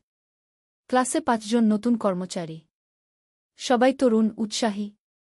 শিক্ষক ছিলেন একজন অভিজ্ঞ ইঞ্জিনিয়ার। নাম রহিম স্যার। তিনি খুব ভালোভাবে সব কিছু বুঝাতেন।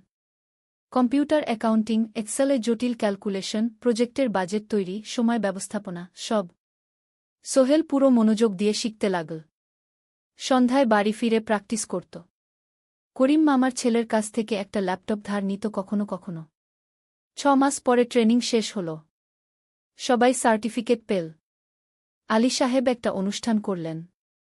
সোহেল সেরা পারফর্মার হিসেবে একটা বিশেষ পুরস্কার পেল, ৫,০০০ টাকা বোনাস। আলী সাহেব ঘোষণা করলেন, সোহেল, আজ থেকে তুমি আমাদের জুনিয়র অ্যাকাউন্ট অ্যাসিস্ট্যান্ট। তোমার বেতন ১৫,০০০ টাকা গু। সোহেল অবাক হয়ে গেল। ৮,০০০ থেকে ১৫,০০০, প্রায় দ্বিগুণ। সেদিন রাতে সোহেল ঘুমাতেই পারল না। খুশিতে, উত্তেজনায় তার চোখে ঘুম নেই। সে ভাবল তার জীবন কিভাবে বদলে যাচ্ছে। ২ বছর আগে যে রিকশা চালাত, আজ সে একটা নামকরা কোম্পানির অ্যাকাউন্ট অ্যাসিস্ট্যান্ট। ৭ম অধ্যায়, প্রেম ও প্রস্তাব। ১.৫ বছর হয়ে গেল সোহেলের চট্টগ্রাম আসার। সে এখন একজন সফল যুবক। তার মা গ্রামে খুব খুশি। প্রতি মাসে সোহেল ১০,০০০ টাকা পাঠায়। ছোট বোন ঋতু এখন কলেজে ভর্তি হয়েছে সোহেলের পাঠানো টাকায়। মায়ের চিকিৎসাও ভালোভাবে হচ্ছে। মিনার সাথে সোহেলের সম্পর্ক এখন আর শুধু বন্ধুত্ব নয়। দুজন দুজনকে ভালোবাসে। কিন্তু কেউ কাউকে সরাসরি বলার সাহস পায়নি। প্রতিদিন দেখা হয়, গল্প হয়, কিন্তু সেই একটা কথা বলা হয়ে ওঠে না। একদিন শুক্রবার ছুটির দিন। সোহেল মিনাকে বলল, আজ কি একটু ঘুরতে যাবে? কোথায়? পতেঙ্গা বিচ। তুমি কি কখনো গেছ? না। কিন্তু আমার দোকান গ। শুক্রবার। তোমার বাবা সামলাবে গ। মিনা রাজি হয়ে গেল। দুপুরে দুজনে বাস নিয়ে পতেঙ্গা গেল। সমুদ্র দেখে মিনা অবাক হয়ে গেল। কি সুন্দর! দুজনে বালিতে বসল। ঢেউয়ের শব্দ শুনতে শুনতে গল্প করছিল। হঠাৎ সোহেল বলল, মিনা, তোমার সাথে কিছু বলার ছিল। বলো। সোহেল একটা লম্বা শ্বাস নিল। তুমি জানো, আমি তোমাকে ভালোবাসি। মিনা হাসল। তার চোখ ভিজে গেল। জানি। আমিও তোমাকে ভালোবাসি, সোহেল গু। সোহেল অবাক হয়ে গেল। সত্যি? হ্যাঁ। অনেকদিন ধরেই জানি। তুমি আমার জীবনে এসে সব কিছু বদলে দিয়েছ। তোমার সাথে থাকলে আমার মনে হয় আমি যে কোনো কিছু করতে পারব গু। দুজনে কিছুক্ষণ চুপ করে বসে রইল। সমুদ্রের ঢেউ এসে পায়ে লাগছিল। সূর্য পশ্চিমে ঢলে পড়ছে। আকাশ লালকুমলা হয়ে গেছে। কিন্তু আমার বাবার সাথে কথা বলতে হবে, কি মিনা বলল। আমি তৈরি। যখন বলবে তখন বলব। পরের সপ্তাহে সোহেল মিনার বাবার সাথে কথা বলল। আব্দুল হামিদ সাহেব প্রথমে একটু দ্বিধা করলেন। তুমি কোনো পরিবারের ছেলে? তোমার বাবা কি করতেন? সোহেল সব সত্যি বলল। তার বাবা ছিলেন স্কুল শিক্ষক। মারা গেছেন ১০ বছর আগে। মা গ্রামে থাকেন। ছোট বোন কলেজে পড়ে। তুমি নিজে কি করো? আমি আলামিন কনস্ট্রাকশন কোম্পানিতে জুনিয়র অ্যাকাউন্ট অ্যাসিস্ট্যান্ট। মাসে ১৫,০০০ টাকা বেতন। আব্দুল হামিদ সাহেব ভাবলেন। তারপর বললেন, দেখো, মিনা আমার একমাত্র সন্তান। তার মা নেই। আমি একা তাকে বড় করেছি। আমি চাই মিনা একজন ভালো ছেলের সাথে বিয়ে হোক। তুমি দেখতে ভালো ছেলে মনে হচ্ছে। কিন্তু আমাকে তোমার মায়ের সাথে দেখা করতে হবে। তোমার পরিবারকে জানতে হবে। জি আঙ্কেল। আমি ব্যবস্থা করছি। সোহেল খুশিতে আটখানা। সে সেদিন রাতেই তার মাকে ফোন করল। মাকে সব বলল। মা প্রথমে অবাক হলেন। তারপর খুশি হলেন। মিনা মেয়েটা কেমন? খুব ভালো, মা। তুমি দেখলে পছন্দ করবে। ঠিক আছে। আমি আর ঋতু আসছি চট্টগ্রাম। ২ সপ্তাহ পর সোহেলের মা আর বোন চট্টগ্রাম এল। সোহেল তাদের নিয়ে মিনার বাড়িতে গেল। ২ পরিবার একসাথে বসল। মিনার বাবা সোহেলের মাকে দেখে খুশি হলেন। সোহেলের মা সহজ সরল ভদ্রমহিলা। আপনার ছেলে খুব ভালো। মিনা তাকে পছন্দ করে। আমিও রাজি গো, আব্দুল হামিদ সাহেব বললেন। আমার সোহেল সৎ ছেলে। মিনাকে খুব ভালোবাসে। আমি জানি ও মিনাকে সুখে রাখবে, কি সোহেলের মা বললেন। বিয়ের তারিখ ঠিক হল। ৩ মাস পর। এই ৩ মাসে সোহেল যথেষ্ট টাকা জমাবে। বিয়ে হবে সাদামাটা, কিন্তু সুন্দর। ৮ম অধ্যায়, নতুন পথ। ৩ মাস কেটে গেল দ্রুত। সোহেল প্রতিদিন কঠোর পরিশ্রম করছিল। অফিসে তার কাজের প্রশংসা হচ্ছে। আলী সাহেব তাকে এখন ছোটখাটো প্রজেক্টের হিসাব দেখতে দিচ্ছেন। সোহেল তার সঞ্চিত টাকা দিয়ে বিয়ের আয়োজন করল। বিয়ে হল মিনার বাড়ির কাছের একটা কমিউনিটি সেন্টারে। খুব বেশি লোক আসেনি। দুই পরিবারের আত্মীয়স্বজন আর অফিসের কয়েকজন সহকর্মী। কিন্তু অনুষ্ঠান ছিল খুব সুন্দর। সোহেল যখন মিনাকে বিয়ের পোশাকে দেখল, তার মনে হল পৃথিবীর সবচেয়ে সুন্দর মেয়ে সে। লাল শাড়ি পরা, মুখে হালকা মেকআপ, কিন্তু তার স্বাভাবিক সৌন্দর্য ছিল আসল। বিয়ের পর সোহেল একটা ছোট্ট ফ্ল্যাট ভাড়া নিল। 2 রুমের ফ্ল্যাট, মাসে ভাড়া 5,000 টাকা। মিনা এখনও তার পড়াশোনা চালিয়ে যাচ্ছে। আরও 1 বছর বাকি গ্র্যাজুয়েশন শেষ হতে। সোহেলের মা আর বোন গ্রামে ফিরে গেল। মা বলে গেলেন, সোহেল, মিনাকে ভালো রাখিস। মেয়েরা অনেক ত্যাগ করে সংসার করতে গু। জানি মা গু। নতুন জীবন শুরু হল। সোহেল সকালে অফিসে যায়, সন্ধ্যায় ফেরে। মিনা সকালে কলেজে যায়, দুপুরে ফিরে রান্না করে, ঘর গোছায়। সন্ধ্যায় দুজনে একসাথে বসে পড়াশোনা করে, গল্প করে, টিভি দেখে। জীবন সুন্দর ছিল। কিন্তু চ্যালেঞ্জও ছিল। মাসিক খরচ, ভাড়া 5,000, বাজার 3,000, বিদ্যুৎ গ্যাস 1,000, মায়ের জন্য 5,000, মিনার কলেজের খরচ 1,200। মোট প্রায় 14,000 টাকা। বাঁচত মাত্র 1,000 খানেক। কিন্তু সোহেল হাল ছাড়ল না। সে সন্ধ্যায় একটা কম্পিউটার ট্রেনিং সেন্টারে পার্ট টাইম পড়ানো শুরু করল। সপ্তাহে 3 দিন 2 ঘন্টা করে। এতে মাসে আরও 3,000 টাকা আসতে লাগল। মিনাও বসে থাকল না। সে বাড়িতে বসে কয়েকজন স্কুলের ছাত্রছাত্রীকে টিউশন পড়াতে শুরু করল। মাসে 2,000 টাকা আয়। এভাবে কেটে গেল 6 মাস। দুজন মিলে পরিবার চালাচ্ছে, স্বপ্ন দেখছে। একদিন সোহেল বলল, মিনা, আমি একটা নতুন স্বপ্ন দেখছি গু। কি? আমি নিজে একটা ছোট্ট কনস্ট্রাকশন কোম্পানি খুলতে চাই। ছোট ছোট প্রজেক্ট নেব। বাড়ি মেরামত, ছোট বিল্ডিং বানানো, এসব। তোমার কি যথেষ্ট অভিজ্ঞতা আছে? আছে। আমি 2 বছর ধরে এই কাজের সাথে জড়িত। অনেক কিছু শিখেছি। আর আলী সাহেবও আমাকে সাহায্য করবেন গু। কিন্তু টাকা কোথায়? কোম্পানি খুলতে তো অনেক টাকা লাগবে গি। আমি জমাচ্ছি। আরও 1 বছর কাজ করব। তারপর চেষ্টা করব। মিনা তাকে সমর্থন দিল। তুমি পারবে। তোমার মধ্যে সেই শক্তি আছে গি। 9ম অধ্যায়, চ্যালেঞ্জের সময়। কিন্তু ভাগ্য সবসময় অনুকূলে থাকে না। সোহেল যখন স্বপ্ন দেখছিল নিজের কোম্পানি খোলার, তখনই একটা বড় সমস্যা এলো। আলী সাহেবের কোম্পানি একটা বড় প্রজেক্ট পেয়েছিল। একটা 10তলা বিল্ডিং বানানোর কাজ। কিন্তু প্রজেক্টের প্রধান ইনভেস্টর হঠাৎ পালিয়ে গেল। তিনি কোম্পানির কাছ থেকে প্রায় 50 লাখ টাকা নিয়ে গেছেন, কিন্তু কাজ শেষ হয়নি। কোম্পানি বড় ক্ষতির মুখে পড়ল। আলী সাহেব অনেক কর্মচারীকে ছাঁটাই করতে বাধ্য হলেন। প্রায় 10 জনকে চাকরি থেকে বাদ দিলেন। বাকিদের বেতন কমাতে হল। সোহেলকে আলী সাহেব ডেকে বললেন, সোহেল, আমি তোমাকে রাখতে চাই। তুমি বিশ্বস্ত কর্মচারী। কিন্তু তোমার বেতন কমাতে হবে। 15,000 থেকে 10,000। সোহেল মনে মনে চিন্তায় পড়ে গেল। 10,000 টাকায় সংসার চলবে কিভাবে? মায়ের খরচ, ভাড়া, বাজার, সব মিলিয়ে তো 14,000 টাকা লাগে। কিন্তু সে কিছু বলল না। ঠিক আছে স্যার। বাড়ি ফিরে সোহেল মিনাকে সব বলল। মিনা চিন্তিত হয়ে গেল। এখন কি হবে? চিন্তা করো না। আমি পার্ট টাইম টিউশনির সময় বাড়াব। আর তুমিও বেশি করে টিউশন নাও। কিন্তু আমার তো পড়াশোনাও আছে গি। জানি। কিন্তু এখন এটাই করতে হবে গু। সোহেল সন্ধ্যায় আরও 2টো জায়গায় পার্ট টাইম কাজ খুঁজল। একটা দোকানের সন্ধ্যায় হিসাব দেখার কাজ পেল। মাসে 2,000 টাকা। আরেকটা জায়গায় সপ্তাহান্তে কম্পিউটার রিপেয়ারের কাজ পেল। মাসে 1,500 টাকা। মিনাও 3 জন নতুন স্টুডেন্ট নিল টিউশনে। তার আয় বাড়ল 2,000 থেকে 3,500-এ। কঠিন সময় ছিল। সোহেল সকাল 8টায় অফিসে যেত, সন্ধ্যা 6টায় ফিরত। তারপর একটু বিশ্রাম নিয়ে 7:30টায় বের হতো পার্ট টাইম কাজে। রাত 10টায় বাড়ি ফিরত। রবি-সোমবার কম্পিউটার রিপেয়ারের কাজ। মিনাও সকালে কলেজে যেত, দুপুরে ফিরে রান্না করত, তারপর বিকেলে টিউশন পড়াত। রাতে খাওয়া দাওয়ার পর পড়াশোনা করত। দুজনেরই শরীর খারাপ হতে শুরু করল। সোহেল একদিন অফিসে অজ্ঞান হয়ে পড়ে গেল। ডাক্তার দেখাতে নিয়ে গেল। ডাক্তার বলল, অতিরিক্ত পরিশ্রম। শরীরে পুষ্টির অভাব।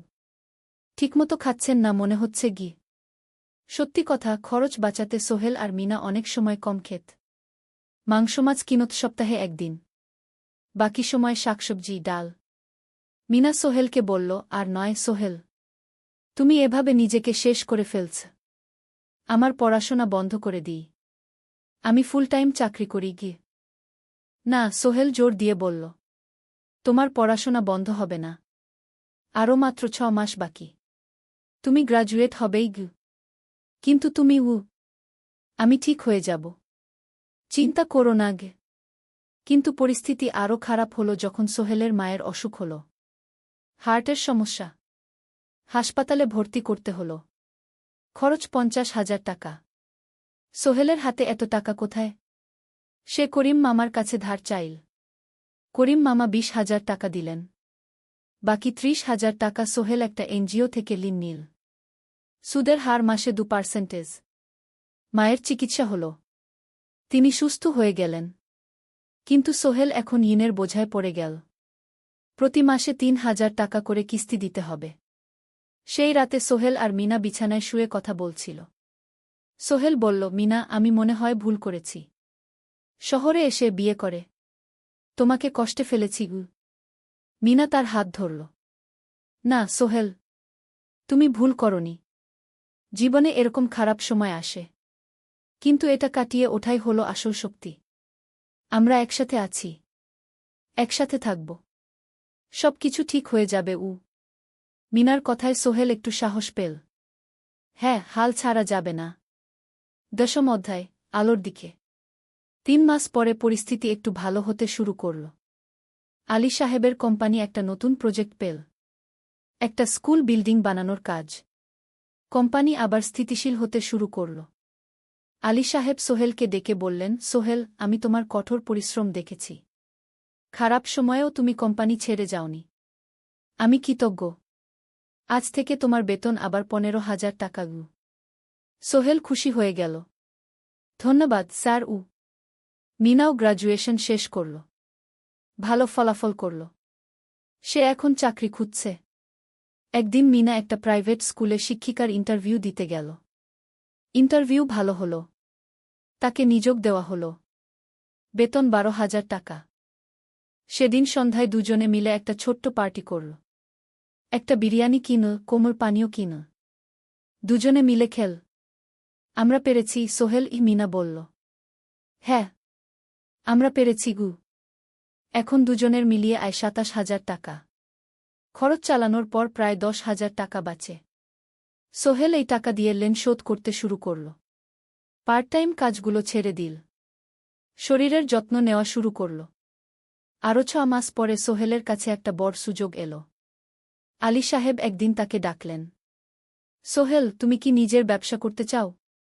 স্যার, আমি তোমাকে একটা ছোট্ট প্রজেক্ট দিতে চাই, একটা 3 তলা বিল্ডিংয়ের কনস্ট্রাকশন। তুমি ম্যানেজ করবে, আমি শুধু সুপারভাইজ করব। লাভের 50% তোমার গু। সোহেল ভাবল, এটা একটা বড় সুযোগ, কিন্তু ঝুঁকিও আছে। যদি কাজটা ভালোভাবে না হয়? স্যার, আমি চেষ্টা করব, কিন্তু যদি ভুল হয়? ভুল হবে না, আমি তোমার উপর বিশ্বাস রাখছি, তুমি পারবে গু। সোহেল রাজি হয়ে গেল। এই প্রজেক্ট তার জীবনে টার্নিং পয়েন্ট হতে পারে। 11 অধ্যায়, স্বপ্ন পূরণের পথে। পরের 6 মাস সোহেল খুব কঠোর পরিশ্রম করল। প্রজেক্টটা ম্যানেজ করা সহজ ছিল না। শ্রমিক নিযোগ, ম্যাটেরিয়াল কেনা, কাজের তদারকি, সময়মতো কাজ শেষ করা, সব দায়িত্ব তার। প্রথম 2 মাস খুব চাপের মধ্যে গেল। একদিন একজন শ্রমিক কাজ করতে গিয়ে আহত হল। সোহেল তাকে হাসপাতালে নিয়ে গেল, তার চিকিৎসার খরচ দিল। এতে প্রজেক্টের বাজেট একটু বাড়ল, কিন্তু সোহেল জানত এটা করা দরকার। আরেকদিন ভুল ম্যাটেরিয়াল ডেলিভারি হল। সোহেল সেগুলো ফেরত পাঠাল, সঠিক জিনিস আনাল। এতে 3 দিন দেরি হল, কিন্তু কাজের মান ঠিক রইল। মিনা তাকে সবসময় সাপোর্ট করছিল। সে এখন চাকরিতে স্থিতিশীল। স্কুলের বাচ্চারা তাকে পছন্দ করে। প্রিন্সিপাল তার কাজে খুশি। প্রজেক্ট শেষ হল 6 মাসে, সময়মতো, বাজেটের মধ্যে। বিল্ডিংয়ের মালিক খুব খুশি হলেন। তিনি আলী সাহেবকে ধন্যবাদ দিলেন। আলী সাহেব বললেন, ধন্যবাদ আমাকে না, এই ছেলেকে দিন। সোহেল পুরো প্রজেক্ট ম্যানেজ করেছে গু। প্রজেক্ট থেকে মোট লাভ হল 3 লাখ টাকা। সোহেল পেল 1.5 লাখ টাকা। তার জীবনে এত টাকা এই প্রথম। সে করিম মামার ঋণ শোধ করল। এনজিওর বাকি ঋণ শোধ করল। তারপর তার মাকে 50,000 টাকা পাঠাল। মা দিয়ে গ্রামের বাড়িটা একটু মেরামত করাল, বোন ঋতুর জন্য একটা ল্যাপটপ কিনল। বাকি টাকা দিয়ে সোহেল একটা ব্যাংক অ্যাকাউন্টে জমা রাখল ভবিষ্যতের জন্য।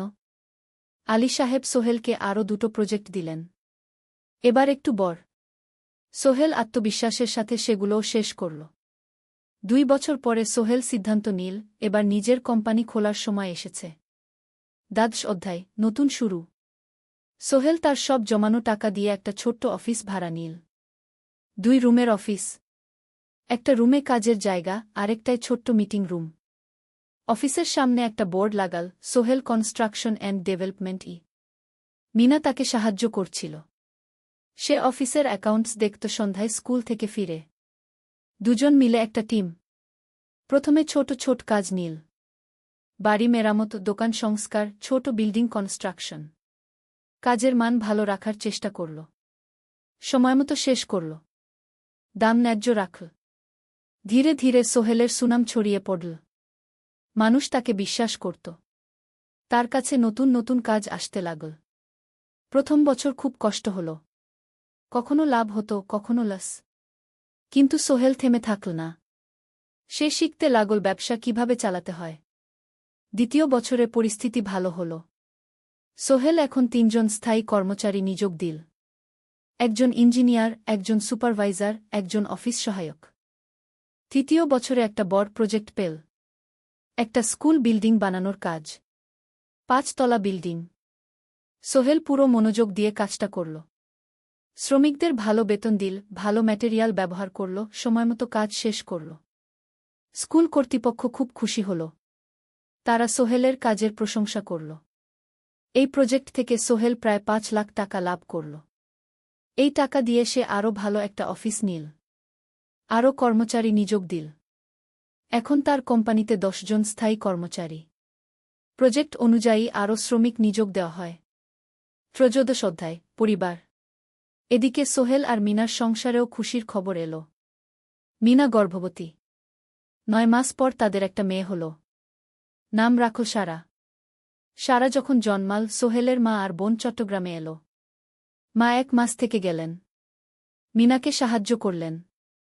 সোহেল এখন একটা বড় ফ্ল্যাট ভাড়া নিয়েছে। 3 রুমের ফ্ল্যাট। একটা রুমে সোহেল, মিনা, একটায় সারা, আরেকটায় অতিথি রুম। মায়ের জন্য সোহেল সিদ্ধান্ত নিল তাকে চট্টগ্রামে নিয়ে আসবে। গ্রামে একা থাকা ঠিক না। কিন্তু মা রাজি হলেন না। না বাবা, আমি গ্রামেই থাকব। এখানে আমার পরিচিত মানুষ আছে। তোর বোনকে নিয়ে যা। ও ঢাকায় পড়ছে, চট্টগ্রামে এনে ভালো কোথাও ভর্তি করিয়ে দেগি। সোহেল তাই করল। ঋতুকে চট্টগ্রাম বিশ্ববিদ্যালয়ে ভর্তি করিয়ে দিল। ঋতু এখন সোহেলের ফ্ল্যাটে থাকে, বিশ্ববিদ্যালয়ে পড়ে। সোহেলের মনে হল তার জীবন এখন পরিপূর্ণ। স্ত্রী, মেয়ে, বোন সবাই তার কাছে। ব্যবসা ভালো চলছে। মা গ্রামে সুখে আছেন। চতুর্দশ অধ্যায়, সফলতার শিখরে। 5 বছর কেটে গেল। সোহেল এখন একজন সফল উদ্যোক্তা। তার কোম্পানি কি সোহেল কনস্ট্রাকশন অ্যান্ড ডেভেলপমেন্ট এখন চট্টগ্রামে বেশ পরিচিত। প্রায় 30 জন কর্মচারী তার অধীনে কাজ করে। সোহেল এখন শুধু ছোট প্রজেক্ট করে না, বড় বড় প্রজেক্টও করে। একটা 8তলা বিজনেস কমপ্লেক্স বানানোর কাজ পেয়েছে। একটা হাসপাতাল বিল্ডিং বানাচ্ছে। মিনা এখনও স্কুলে পড়ায়। সে এখন ভাইস প্রিন্সিপাল। সাথে সোহেলের কোম্পানির অ্যাকাউন্টস ম্যানেজার। 2জন মিলে ব্যবসা চালা। সারা এখন 4 বছরের। স্কুলে ভর্তি হয়েছে। খুব চালাক মেয়ে। ঋতু বিশ্ববিদ্যালয় থেকে গ্রাজুয়েট হয়ে একটা ব্যাংকে চাকরি পেয়েছে। একদিন আলী সাহেব